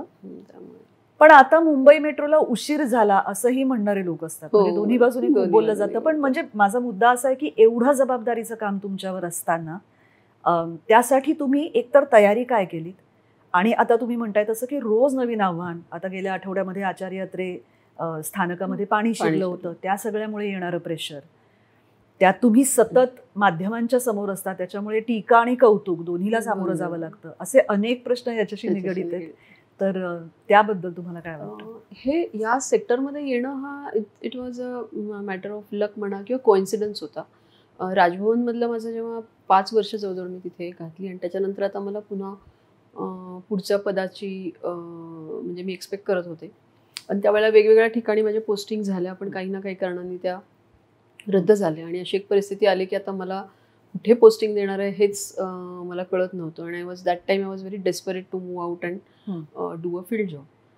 तर फायनली मग असं झालं की आता बरीचशी झालं, तर मग MMRDA मध्ये एक नवीन सह आयुक्ताचे पद तेव्हा त्यांनी निर्माण केलं होतं, तर तिथे यांना पोस्टिंग द्या. So I got posted there. आणि रत्नाकर गायकवाड साहेब त्यावेळेला MMRDAचे कमिशनर होते.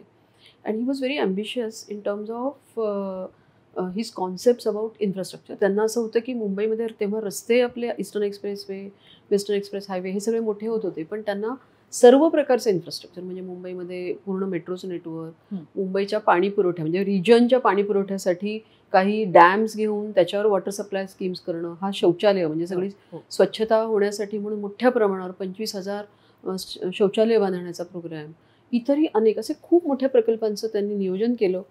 आणि मग त्यांनी मला अधिकारी म्हणून आणलं. आणि त्याच्यानंतर मग असं झालं की बरेचसे प्रोजेक्ट, ॲम्बिशन तर खूप होती, कारण MMRDAने त्याच्या आधी काही प्रोजेक्ट केले होते, पण MMRDA is not a civic body, ती एक रिजनल प्लॅनिंग करणारी यंत्रणा होती. आणि अचानक एवढे प्रकल्प घ्यायचे होते, प्रकल्पाची सुरुवात झाली होती, परंतु प्रत्यक्ष कामच सुरू नव्हती झाली. भूमिपूजन झालं होतं. आणि मग मिलन आरोबी, ईस्टर्न फ्रीवे, एअरपोर्टकडे जाणारा रस्ता, मेट्रो लाईन 1 ही PPP म्हणजे पब्लिक प्रायव्हेट पार्टनरशिपवर घ्यायची होती, मोनोरेल आली. तर ह्या सगळ्या झाल्या. आणि मी जस्ट माझी 2008च्या सप्टेंबरमध्ये माझी MMRDAमध्ये एंट्री झाली. मला तर हा विषय काहीही माहिती नव्हता. पण मग हळूहळू ती जबाबदारी माझ्यावरती देण्यात आल्यानंतर मग मी प्रत्येक काम करणारी जी इंजिनिअरिंग टीम होती आमची, त्या प्रत्येकाबरोबर बसून मी विषय समजून घेतले. पहिलं तर मला मुंबईची एवढी माहितीच नव्हती. राजभवनमध्ये मी तशी खूप म्हणजे एका सेक्युअर्ड ह्याच्यामध्ये राहिले होते, त्यामुळे मी एकतर खूप फिरले गाडीने. जेवढ्या आमच्या प्रोजेक्टच्या अलाइनमेंट होत्या सगळे कुठला रस्ता कुठे आहे, कुठं रेल्वेला क्रॉस करतो, कुठं क्रीक आहे, कुठं मँग्रोव्ज आहेत, हा सगळा अभ्यास केला. त्याच्यानंतर इंजिनियर्सना बरोबरच घेऊन मी जायचे. मग त्यांना तिथेच अनेक प्रश्न, म्हणजे मला म्हणजे बेसिक सिव्हिल इंजिनिअरिंग माहिती असणं अपेक्षित नव्हतं आणि नव्हतं. पण पाईल फाउंडेशन म्हणजे काय, गर्डर म्हणजे काय, पिलर उभा केला, पियर कॅप म्हणजे काय, गर्डर कसे लॉन्च करतात, किती प्रकारचे असतात, तुम्ही इन सिटू काम कसं करता, बाहेर कास्टिंग यार्ड असतात ती काय असतात, असं हळूहळू मग माझ्या लक्षात आलं की शेवटी अर्बन इन्फ्रास्ट्रक्चरमध्ये एक पॅटर्न आहे. त्या मुंबईसारख्या शहरात त्या पॅटर्ननी ती कामं होतात. आणि मग त्याच्यामध्ये मी अगदी माझ्या ज्युनियर इंजिनियरपासून प्रत्येकाकडं त्यांच्याकडून विषय समजून घ्यायचे. ते पण मला एखाद्या विद्यार्थ्याला शिकवावं तसं डायग्रॅम काढून काय प्रकारची कामं असतात ते सांगायचे. आणि मग मी हळूहळू थोडंसं मला हे लक्षात आल्यानंतर माझा पहिला प्रश्न असा असायचा की हे प्रोजेक्ट ड्रॉइंग बोर्डवरून अजून आपण ग्राउंडवरती आणून लॉन्च का करू शकत नाही. भूमिपूजन होऊन सुद्धा मिलन आरोबीमध्ये आम्ही एक वीटसुद्धा तिथे उभी करू शकलेलं नव्हतं वर्षभर.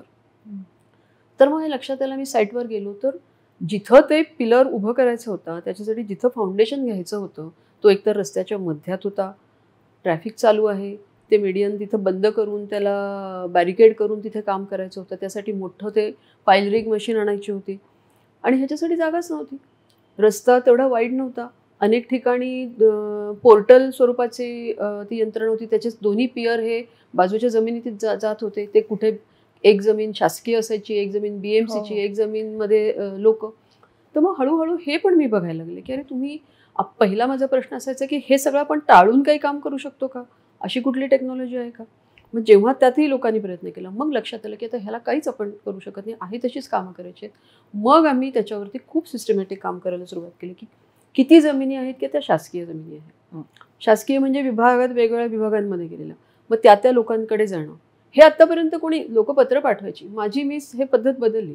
आपण जाऊन आता समजा कॉर्पोरेशनची जमीन आहे तर आपण जाऊन म्युन्सिपल कमिशनरना भेटायचं, त्यांना हे सांगायचं की आम्हाला हे पाहिजे, ही आम्हाला काढून द्या तुमची. त्याच्यासाठी पद्धत आहे, मेथडॉलॉजी आहे. पण हे सगळं करण्यासाठी जो एक प्रोॲक्टिव्ह रोल असतो, म्हणजे प्रत्येक गोष्टीला जाऊन भिडणे.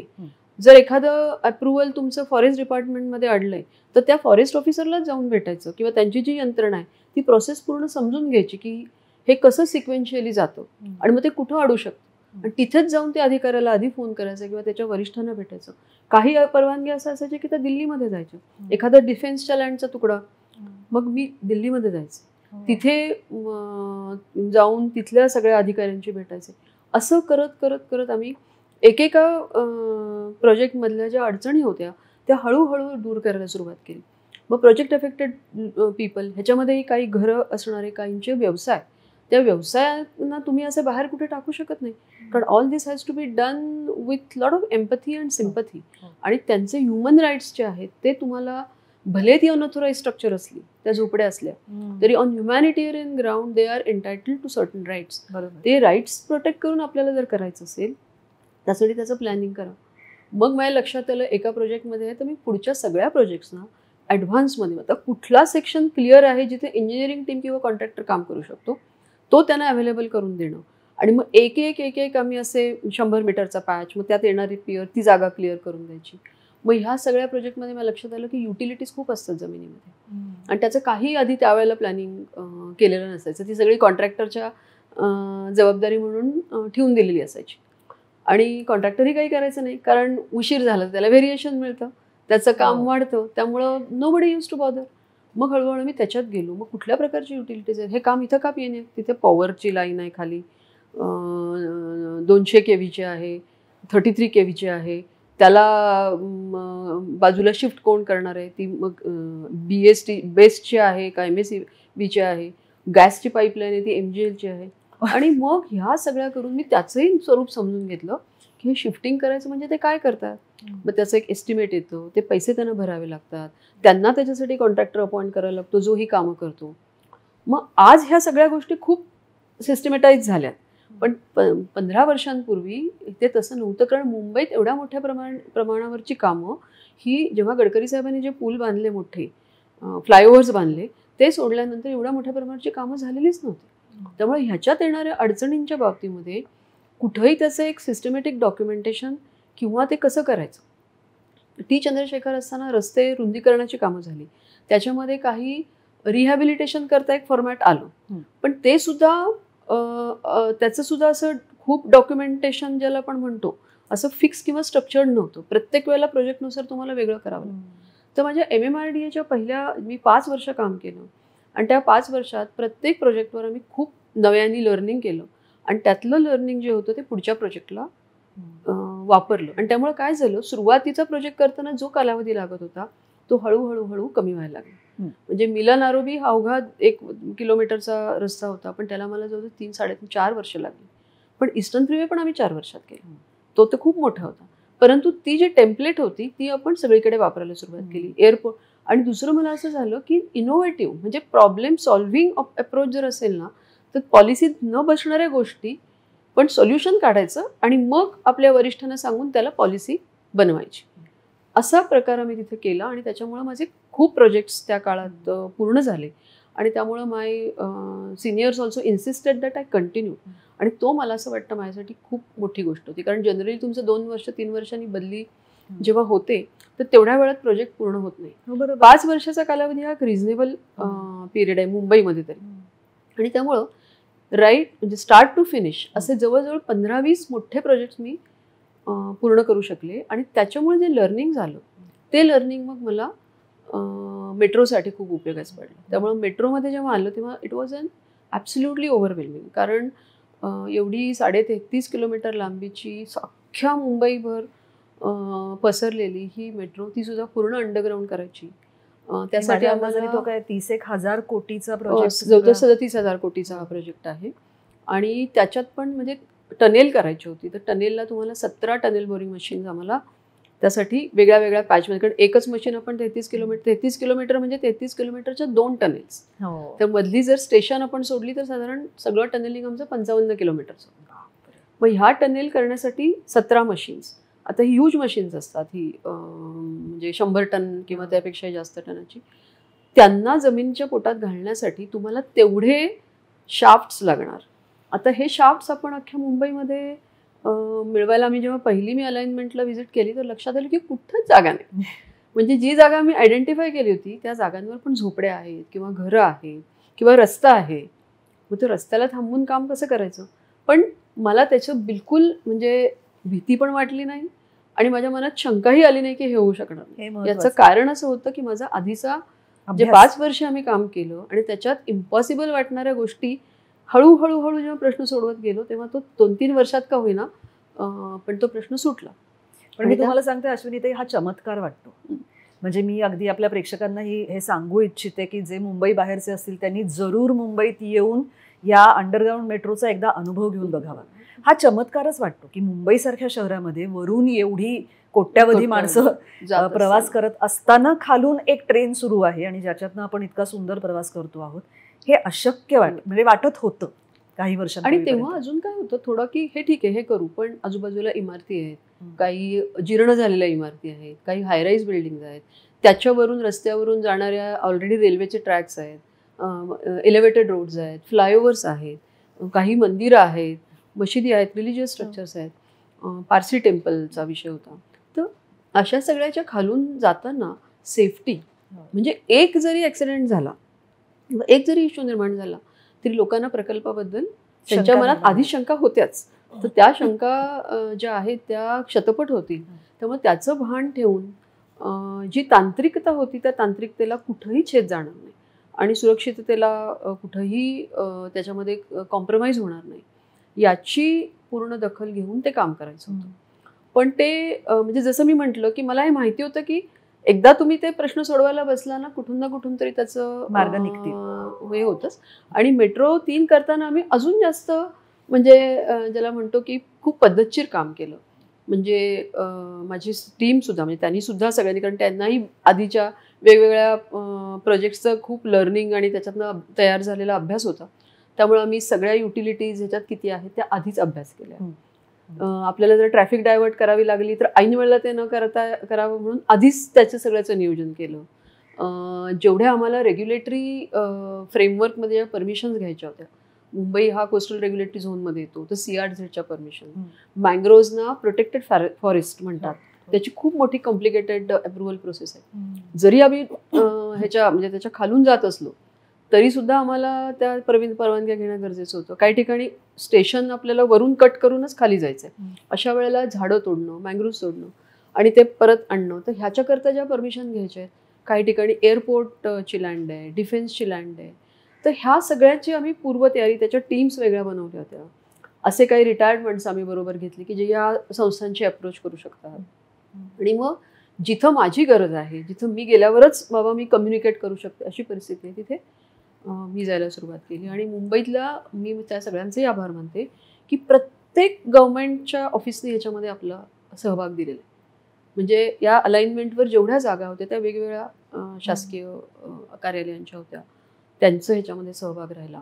मुंबई महानगरपालिकेचे सगळे अधिकारी, कारण त्यांच्याच रस्त्याखाली आम्ही काम केलं. बरोबर. पोलीस यंत्रणा पूर्ण, ट्रॅफिक पोलीस, कारण ट्रॅफिक डायव्हर्जन हे या काळात जे करावं लागलं आम्हाला, प्रत्येक वेळेला आम्ही स्पेशल परमिशन घ्यायचो, कारण आमच्या गाड्यांना मुंबईमध्ये आपल्याला माहिती आहे की अवजड वाहनही फक्त रात्रीच येऊ शकतात. पण आम्हाला काही वेळेला त्या गाड्या थोड्याशा सकाळी, म्हणजे समजा 6ला जर बंद होतं तर आम्हाला 8पर्यंत लागायच्या, किंवा संध्याकाळी आम्हाला थोड्याशा लवकर सुरू करायला लागायच्या, कारण आमचं सामान कसं येणार. तर आम्हाला यावेळेला या पोलिसांनी खूप मदत केली. पण ते करण्यासाठी मी खूप प्रोॲक्टिव्ह, म्हणजे त्यांना सुरुवातीला भेटणं, त्यांना प्रेझेंटेशन देणं, त्यांना हे सांगणं हे काय आहे, आणि मग पूर्ण प्रकल्पाचा जो काही 7-8 वर्षाचा कालावधी होता त्यात मध्ये मध्ये जाऊन त्यांना पुन्हा त्याचा एक अपडेट देणं. म्हणजे मी पोलीस आयुक्तांचीच वेळ घ्यायची, त्यांच्या सगळ्या अधिकाऱ्यांना आम्ही बोलवायचो आणि तिथे आम्ही प्रेझेंटेशन द्यायचो. तसंच मी कॉर्पोरेशनच्या बाबतीत करायचंय, म्हाडा असेल, अशा सगळे जेवढ्या आम्ही हे केलं त्या सगळ्यांना आम्ही हे अशा पद्धतीने इन्व्हॉल्व केलं. And I impressed upon them that this is not our project, this is cities project. आणि हा इतका मोठा आहे की या प्रत्येकाचं तुमचं त्याच्यामध्ये योगदान आहे. तो कुणीतरी करायचा आहे, तो आम्ही करतो, एवढंच आहे. तर हे सगळं जे थोडंसं सॉफिस्टिकेशन म्हणा किंवा व्हॅल्यू ॲडिशन झालं त्या प्रोसेसवर, तो थोडा माझ्या आधीच्या अनुभवाचा भाग होता. आणि जी टीम माझ्याबरोबर काम करत होती त्यांनी पण त्याच्यामध्ये खूप इनोव्हेशन केलं पुढं. आणि त्यातल्या विशेषतः जो रिहॅबिलिटेशनचा आणि लँड ॲक्विजिशनचा पार्ट होता तो अत्यंत किचकट होता. गिरगाव, काळबादेवी या भागामध्ये आपल्याला जवळजवळ 31 इमारती पूर्ण पाडायच्या होत्या. त्याच्यामध्ये असलेले 650-700 टेनंट्सना त्यांचं तिथं पुनर्वसन करायचं होतं. ते इन सिटू, म्हणजे जागा इमारती पाडायच्या, त्यांनाच तोपर्यंत भाड्याच्या घरांमध्ये शिफ्ट करायचं, नंतर जागा रिकामी झाल्यानंतर स्टेशनचं बांधकाम आधी करायचं, आणि मग उरलेली जागा या इमारतींसाठी ठेवून त्याच्यावर त्याचं पूर्ण प्लॅनिंग करायचं. कारण या जवळजवळ 3 हायराईज बिल्डिंग्स आपण तिथं बांधतोय, आणि मग या लोकांना तिथे परत शिफ्ट करायचं. ही जेवढं मी सांगते त्याच्यामध्ये त्याचे म्हणजे लाखो कॉम्पोनंट्स आहेत त्या सगळ्या प्रोसेसचे, की ती प्रत्येक प्रोसेस कशी केली. लँड ॲक्विजिशन करताना अनेक, कारण ह्या ज्या इमारती आहेत त्या दे हॅव चेंज्ड ओनरशिप, मग त्याचं, आणि ह्या पागडी पद्धतीने जाणारे आहेत, त्याचं रेकॉर्ड अनेक वेळेला ठीक नसतं. मग त्याच्यासाठी लिगल फ्रेमवर्क कसं करायचं, म्हणजे त्याचे तपशील द्यायचं म्हटलं तर त्याच्यावरच खूप वेळ जाईल.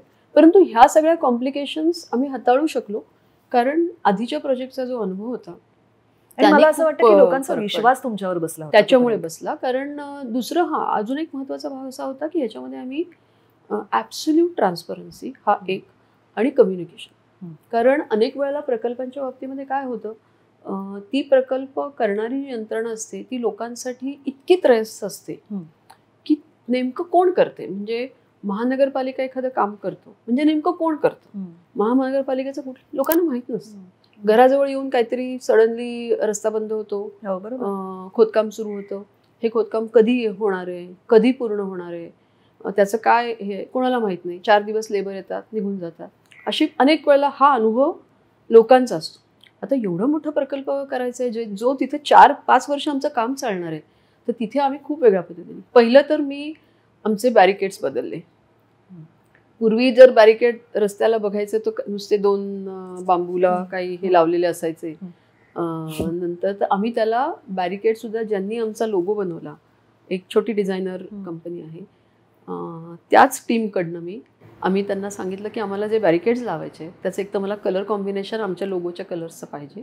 म्हणजे people should know that this is metro 3 work. हा. आणि त्याच्यानंतर त्याच्यावर मेसेजिंग पाहिजे मला. मग मुंबई इज अपग्रेडिंग, असे खूप आम्ही त्याचे हे तयार केले, म्हणजे काय म्हणतो स्लोगन्स वेगळ्या वेगळ्या ज्या आम्ही त्याच्यावर टाकू शकतो.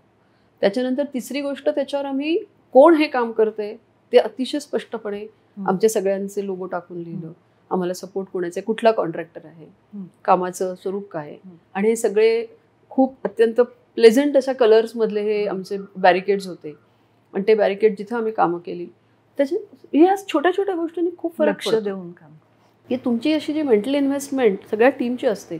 नंतर आमचं होतं की बॅरिकेड स्वच्छ राहिली पाहिजे, त्याच्या बाहेर रोजच्या रोज क्लिनिंग झालं पाहिजे, कारण इतकं खोदकाम आहे. मी 22 मीटर असा मोठाच्या मोठा बॉक्स आम्ही भर रस्त्यात खोदतोय, बाजूला इमारती आहेत, धूळ उडतीये. तर ट्रक्स जे ह्याच्यातून बाहेर जातात त्याची व्हील वॉशिंग प्लांट आम्ही तिथे ठेवलेला होता. त्यामुळे आपल्या प्रोजेक्टमुळं जो काही आहे तो त्रास सोडून कुठलाही नवीन न्यूसन्स तिथे होऊ नये ह्याच्यासाठी बऱ्याचशा गोष्टी ह्या टेंडरमध्ये टाकल्या होत्या. कॉन्ट्रॅक्टर्सवर त्या बंधनकारक होत्या, पण त्या अनेक वेळेला असतात, म्हणजे अनेक कॉमन टेंडर डॉक्युमेंटचा तो पार्ट असतो. But we saw to it that they are executed perfectly without any failure. नंतर बऱ्याच ठिकाणी मग कॉन्ट्रॅक्टर्स किंवा आमच्या टीमनी तिथल्या स्थानिक लोकांच्या बरोबर डायलॉग करणं, त्यांना होणाऱ्या अडचणी असतील तर त्या समजून घेऊन त्याप्रमाणे. ट्रॅफिकचं जे थोडंसं, कारण आम्ही अनेक ठिकाणी स्टील डेक्स टाकले होते सो दॅट ट्रॅफिक थांबू नये, त्याच्या खाली आमचं खोदकाम चाललं होतं.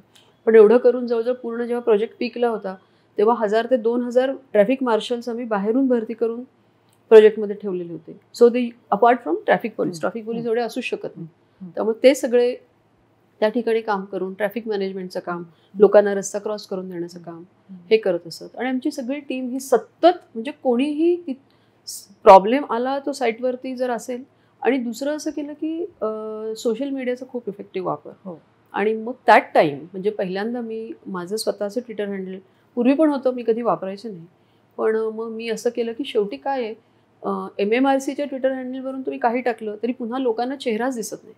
कुणाला विचारायचं, तुम्ही तिथे आहे कॉन्टॅक्टवरती तुम्ही दिला, उत्तर कोण देणार. तर म्हटलं कुणीतरी आपल्याला एक पीपल नीड फेस, ज्याला ते सांगू शकतात, ज्याला ओरडू शकतात, ज्यांना शिव्या देऊ शकतात किंवा ज्याचं कौतुकही करू शकतात, असं कोणीतरी पाहिजे. आणि आय थॉट की मी प्रत्येक वेळेला दुसऱ्या कोणाचं तरी कम्युनिकेशन बरोबर आहे की नाही हे बघण्यापेक्षा, so I started writing on it. आणि त्याच्यामध्ये मग झालं असं की इतकं कम्युनिकेशन असायचं की मग मला मेसेजेस पण खूप यायचे की या ठिकाणी हा प्रॉब्लेम आहे, त्या ठिकाणी तो प्रॉब्लेम आहे. आणि ते सगळे मेसेज आम्ही खूप, म्हणजे आमच्या ह्याच्यावर येणाऱ्या कंप्लेंट्स असायच्यात, पण इंडिव्हिज्युअल माझ्या ट्विटर वरती जे मेसेज मला यायचे ते लगेचच्या लगेच आमच्या त्या टीमला जायचे. Immediately we use to ask them की तुमचा मोबाईल नंबर द्या. मग ते लोक तिथे जाऊन भेटायचे. आणि अनेक वेळेला आमच्या असं लक्षात आलं की अनेक ग्रीव्हन्सेस लोकांचे, म्हणजे मुंबईच्या लोकांमध्ये प्रचंड सहनशीलता आहे आणि दे आर रेझिलियंट. परंतु आणि त्यामुळे इतकं काम चाललं ते त्यांनी सगळ्यांनी सहन केलं. परंतु त्यांच्या कंप्लेंट्स असायच्या ते खूप छोट्या आणि गरजेच्या पण असायच्या. And the moment our team use to go to meet them आणि ते मुद्दा काढून त्यातनं मार्ग काढून द्यायचे, तेव्हा लोकांना त्याचा खूप आनंद व्हायचा. म्हणजे बाकी सगळ्या अप्रूप वाटायला. तर ह्या सगळ्यांनी खूप फरक पडला. आणि मग जेव्हा तुम्ही कम्युनिकेशन करता तेव्हा you should be ready for both. हो ना, म्हणजे अकोलेट्स अँड ब्रिक बॅट्स, त्याला तुम्ही काही करू शकत नाही. आणि त्यामुळं तीच मनाची तयारी थोडी ठेवावी लागते. मी त्याकडेच येणार होते की ह्या सगळ्याचं जे प्रेशर येतं, कारण शेवटी कितीही म्हटलं तरी सुद्धा जसं तुम्ही म्हणालात तसं की एक 35-37 हजार कोटींचा प्रोजेक्ट तुम्ही लीड करता आहात.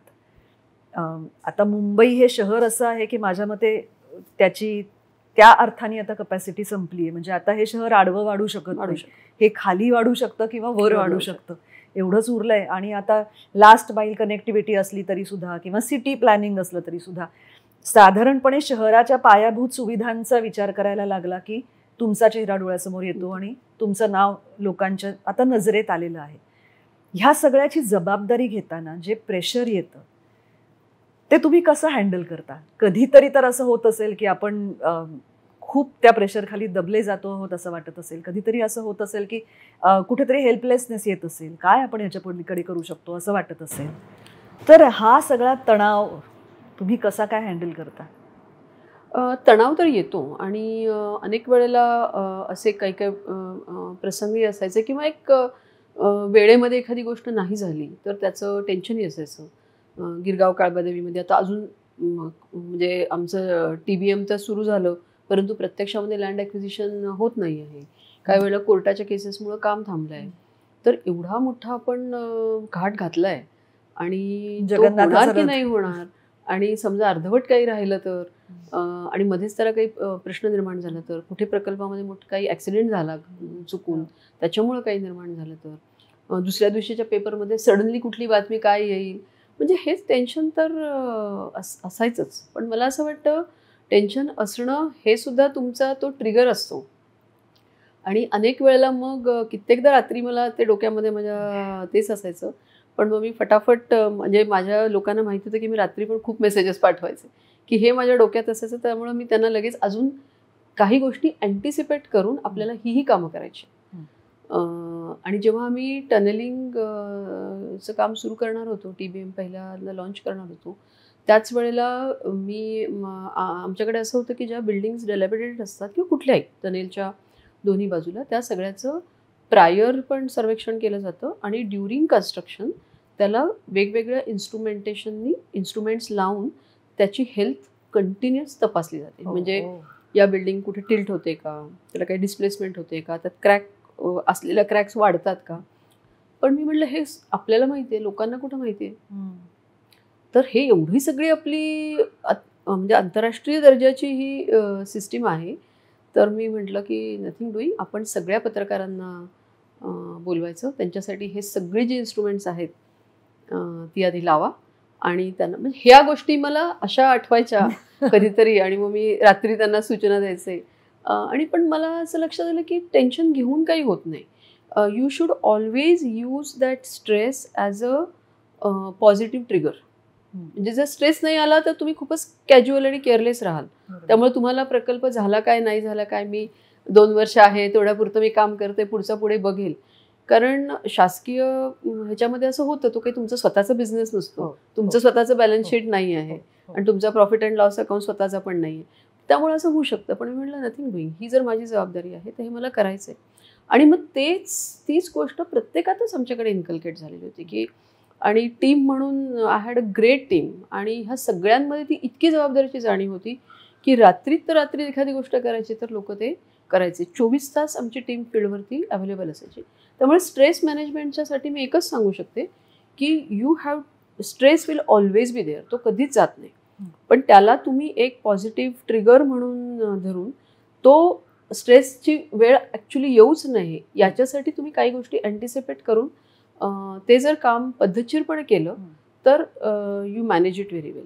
पण आपला आता ताण आहे म्हणून आपल्या कामावरती त्याचा परिणाम होऊन दिला नाही पाहिजे आणि that I have always followed. आणि मग अशा वेळेला कधी कधी जर खूप असेल तर तुम्ही you talk to people. First of all तुमच्या कलिग्सशी बोला की अरे इथे हे होऊ शकतं, त्याच्यातनं काय मार्ग आहे. तुमच्या कुटुंबियांशी बोला, तुमच्या मित्रमंडळांशी बोला. तर हे करून तुम्हाला त्याचा निचरा जो आहे तो करावा लागतो. परंतु बिईंग इन पब्लिक सर्व्हिस आणि स्ट्रेसशिवाय राहणं हे होऊ शकत नाही. आणि या सगळ्यात शारीरिक स्वास्थ्याची कशी काय काळजी घेता तुम्ही? मला असं वाटतं थोडंसं म्हणजे रेग्युलर काही ना काही एक्सरसाइज. पूर्वी तर मी खूप त्याच्या बाबतीमध्ये जिमला जाणे किंवा अगदी रोजचा वॉक हे होतं. म्हणजे थोडंसं राजभवनमध्ये असेपर्यंत ते होतं. नंतर काही थोड्याशा वेळांच्या एवढ्या त्याच्यामध्ये नियमितता राहत नाही. परंतु कुठल्या ना कुठल्या पद्धतीने एक्सरसाइज करणं आणि थोडंसं आहारावरती कंट्रोल ठेवणं ह्याच्यापेक्षा दुसरं काही हे नाही आहे त्याला. पण हेल्थ चांगली राहणं आणि मानसिक स्वास्थ्य कधीही म्हणजे न हरवू देणं किंवा जर असं वाटतं त्यावेळेला थोडासा ब्रेक घेणं. म्हणजे you can take a break. तुम्ही सडन थांबू शकता की स्वतःला की अरे मला त्याच्यावर मी विचारच करणार नाही आज रात्रभर किंवा 1-2 दिवस, त्याच्यानंतर बघू. पण हे मला असं वाटतं हे सुद्धा तुम्ही शिकता. बरोबर. असं एका दिवसामध्ये ते होत नाही, पण तसं करायला पाहिजे. आणि अनेक वेळेला आपण परिस्थितीपासून पळलं नाही पाहिजे. दुसरी गोष्ट हा एक माझा म्हणजे पहिल्यापासूनची ती म्हणजे माझ्या थोडंसं आईवडिलांचे संस्कार असतील किंवा काय असतील, पण आय नेव्हर रन अवे. एखादा गोष्ट प्रॉब्लेम आहे असं वाटतं, म्हणजे ऑफिसेसमध्ये तर प्रत्येक वेळा असे काही काही गोष्टी असतात, एखादा मोर्चाच येणार आहे, एखादं काहीतरी हेच येणार आहे, उद्याच्या पेपरमध्ये काहीतरी निगेटिव्ह बातमी येणार आहे, मला माहितीच असतं. कारण पण then face it, basically make all out efforts to deal with it. पण एखाद्या वेळेला ते नाही झालं तर जस्ट ॲक्सेप्ट इट.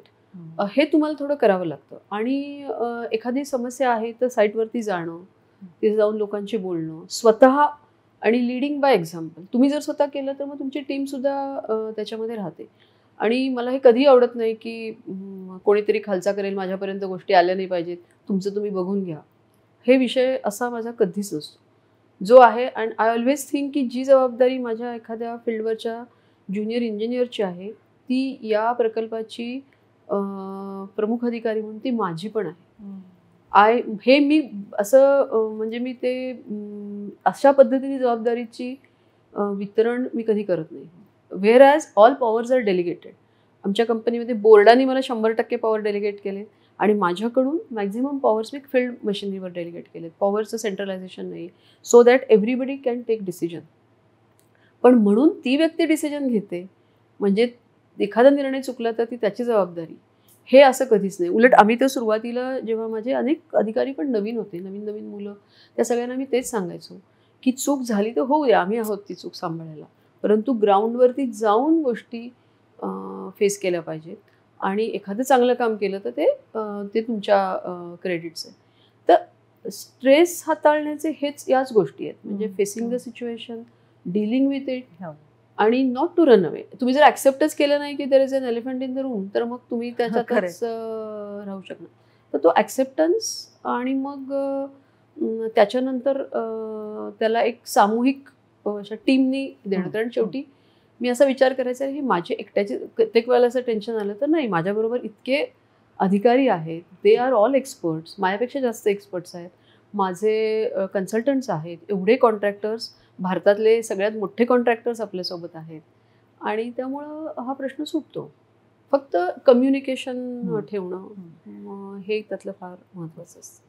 आणि मॅम, आत्ता तुम्ही आपल्या माननीय मुख्यमंत्र्यांच्या प्रधान सचिव म्हणून काम करत आहात, हे जे पुन्हा एकदा एक वेगळं आहे MMRDA या सगळ्यापेक्षा, तर त्याविषयी आम्हाला थोडंसं सांगा. मुख्यमंत्र्यांच्या कार्यालयामध्ये त्यांचं सगळं ऑफिस सांभाळण्यासाठी तिथे IAS अधिकारी असतात, आणि आम्ही तिथे 3 जण अधिकारी आहोत. त्यापैकी माझ्याकडे जे विषय आहेत त्याच्यामध्ये प्रामुख्यानं इन्फ्रास्ट्रक्चरशी रिलेटेड सगळे विषय आहेत. त्यामुळे आता कामाचं स्वरूप म्हणजे सध्या मी जे मेट्रोसाठी करत होते किंवा आधीच्या अर्बन इन्फ्रास्ट्रक्चरमध्ये, त्याचंच एक थोडंसं व्यापक स्वरूप मला, किंवा त्याचा ओव्हरव्ह्यू हा माननीय मुख्यमंत्री कार्यालयातून मिळतो. कारण तिथं जे विषय मी बघते त्याच्यामध्ये ऊर्जा, industry, irrigation, PWD, urban development, finance, planning, airports, असे बरेच, लेबर, स्किल डेव्हलपमेंट, असे विषय आहेत सगळे. त्यामुळं या निमित्ताने मला थोड्याशा अजून मोठ्या जगाचं दर्शन तिथं घडतं. तिथला जी भूमिका आहे ती, मला स्वतःला हे काम नाही करायचं आहे, परंतु जे काम करतात त्या कामाचं एक ओव्हरव्ह्यू घेणं आणि त्याची माहिती माननीय मुख्यमंत्र्यांना देणं. त्यांचे जे डिसिजनसाठी मुख्यमंत्री कार्यालयामध्ये ज्या फाईल्स येतात त्याच्यावरती योग्य डिसिजन त्वरित माननीय मुख्यमंत्र्यांच्या सहमतीने देणं, हे काम करावं लागतं.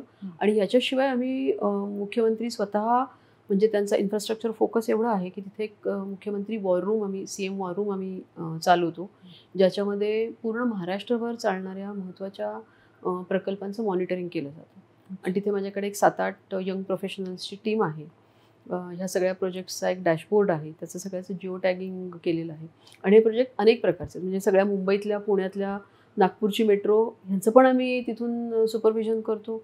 पण त्याच वेळेला काही इरिगेशन प्रोजेक्ट्स आहेत, काही रेल्वेचे प्रोजेक्ट्स आहेत, काही मोठे रस्ते आहेत, रस्त्यांचे प्रोजेक्ट्स आहेत, ह्या एअरपोर्ट्स आहेत, किंवा धारावीसारखा रिडेव्हलपमेंटचा प्रोजेक्ट आहे.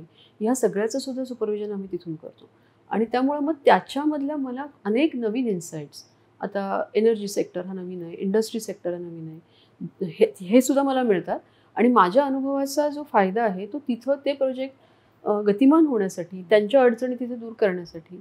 अनेक वेळेला असं होतं की एखादा प्रकल्प आता कुठेतरी गडचिरोलीमध्ये आहे, तो वर्धा जिल्ह्यामधून जातो, तो धाराशिवमध्ये जातो, मग तिथे त्यांच्या अडचणी असतील तर मग त्या स्थानिक जिल्हाधिकाऱ्यांशी बोलणं, त्यांना त्या प्रकल्पाला मदत करण्यासाठी काय करायला पाहिजे हे सांगणं, अशा स्वरूपाचं काम तिथे राहतं. याच्या व्यतिरिक्त महाराष्ट्र हे आता इंडस्ट्रीसाठी हे खूप फेवरेट डेस्टिनेशन सगळ्या इन्व्हेस्टर्सचं किंवा उद्योजकांचं आहे.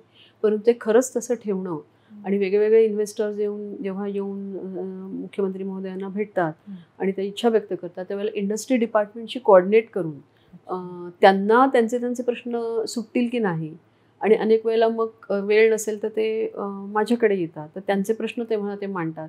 त्यावेळेला ज्या विभागांशी संबंधित ते प्रश्न असतात त्या विभागांना बोलवून त्यांच्या बैठका घेणं आणि ते प्रश्न सोडवून देणं हे करावं लागतं.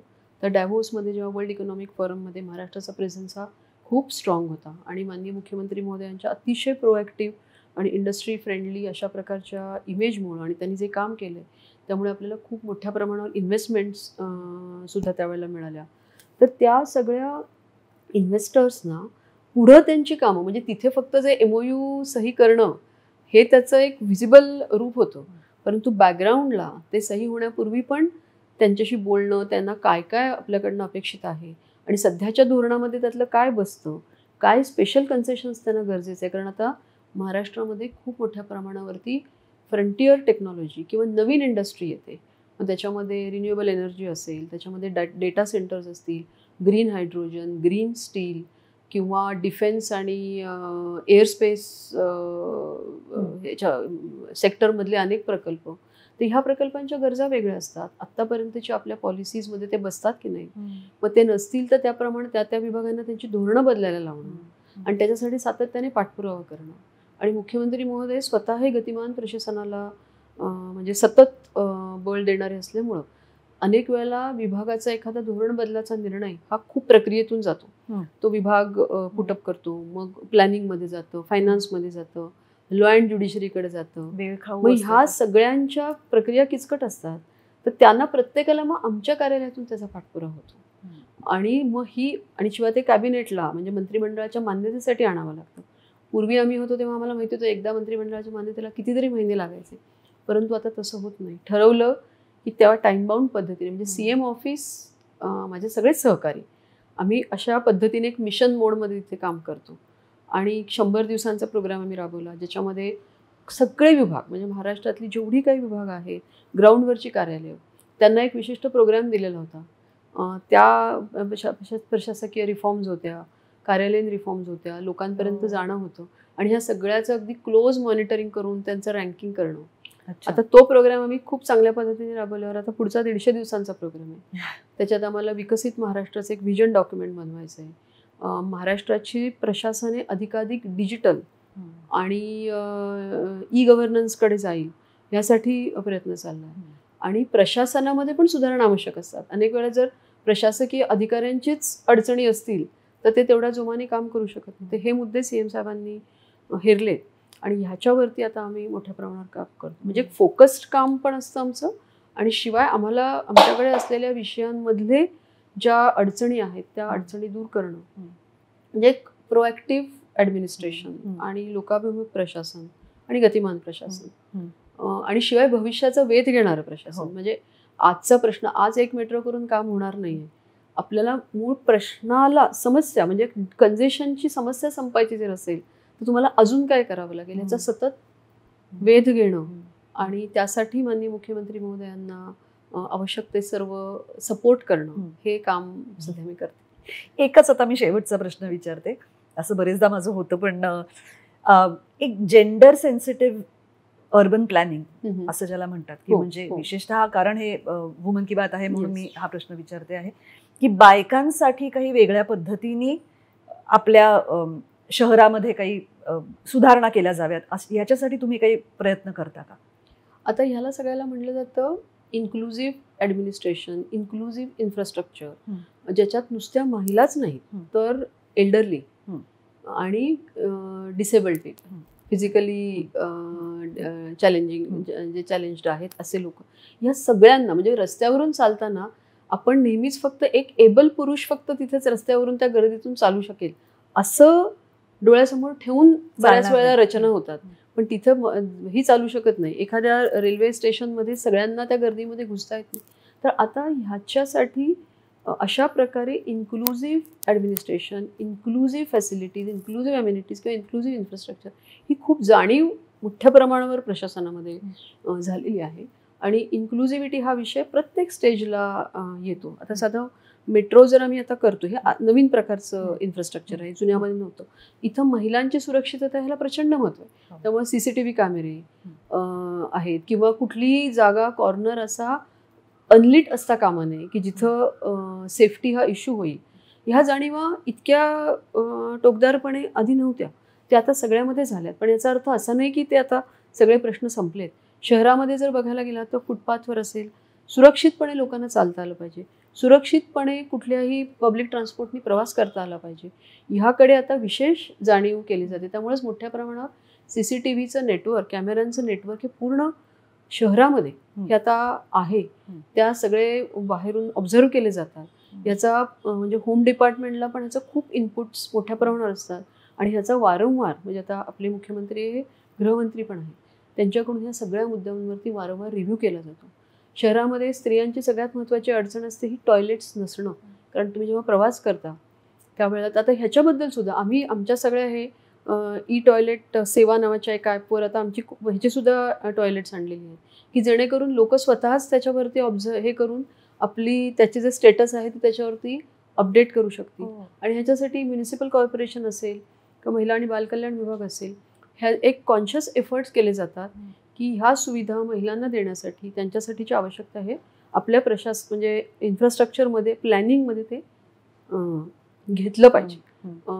पण आता शहरावरती ताण एवढे असतात की ह्याचं 100% इम्प्लिमेंटेशन होतं असं मी म्हणणार नाही.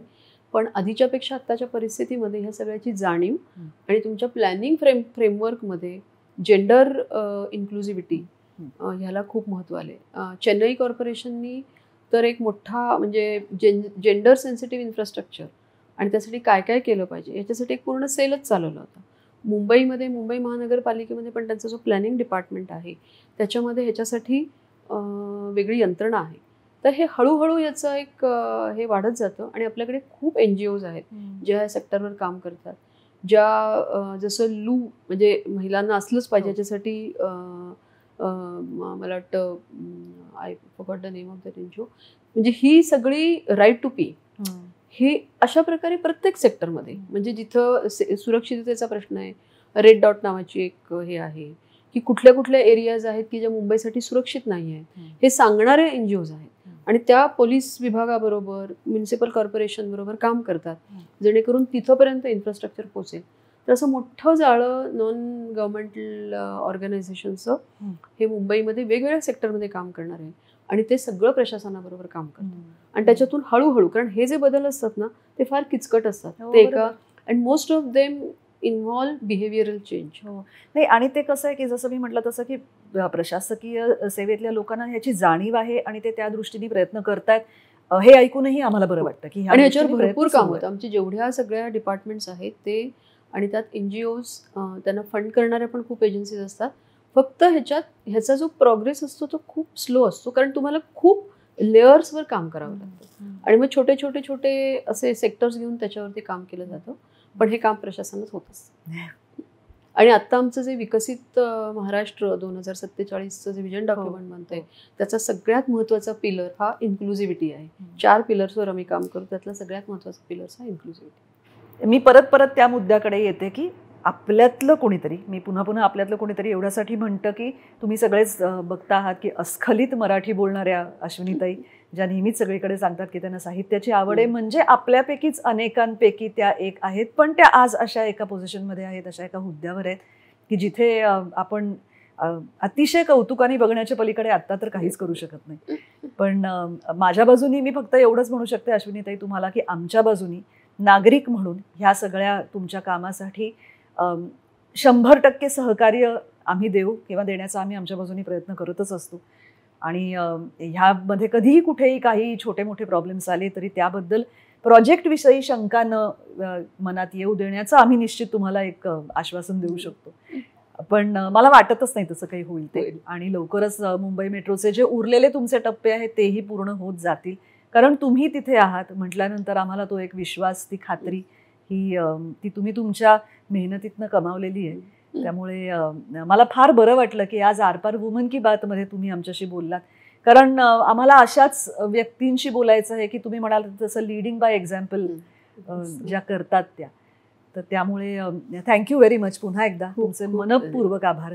आणि आरपार वुमन की बात कडनं पुन्हा एकदा तुम्ही आमच्यासाठी वेळ काढला त्याबद्दल आभारी होतो. खूप खूप धन्यवाद. थँक्यू.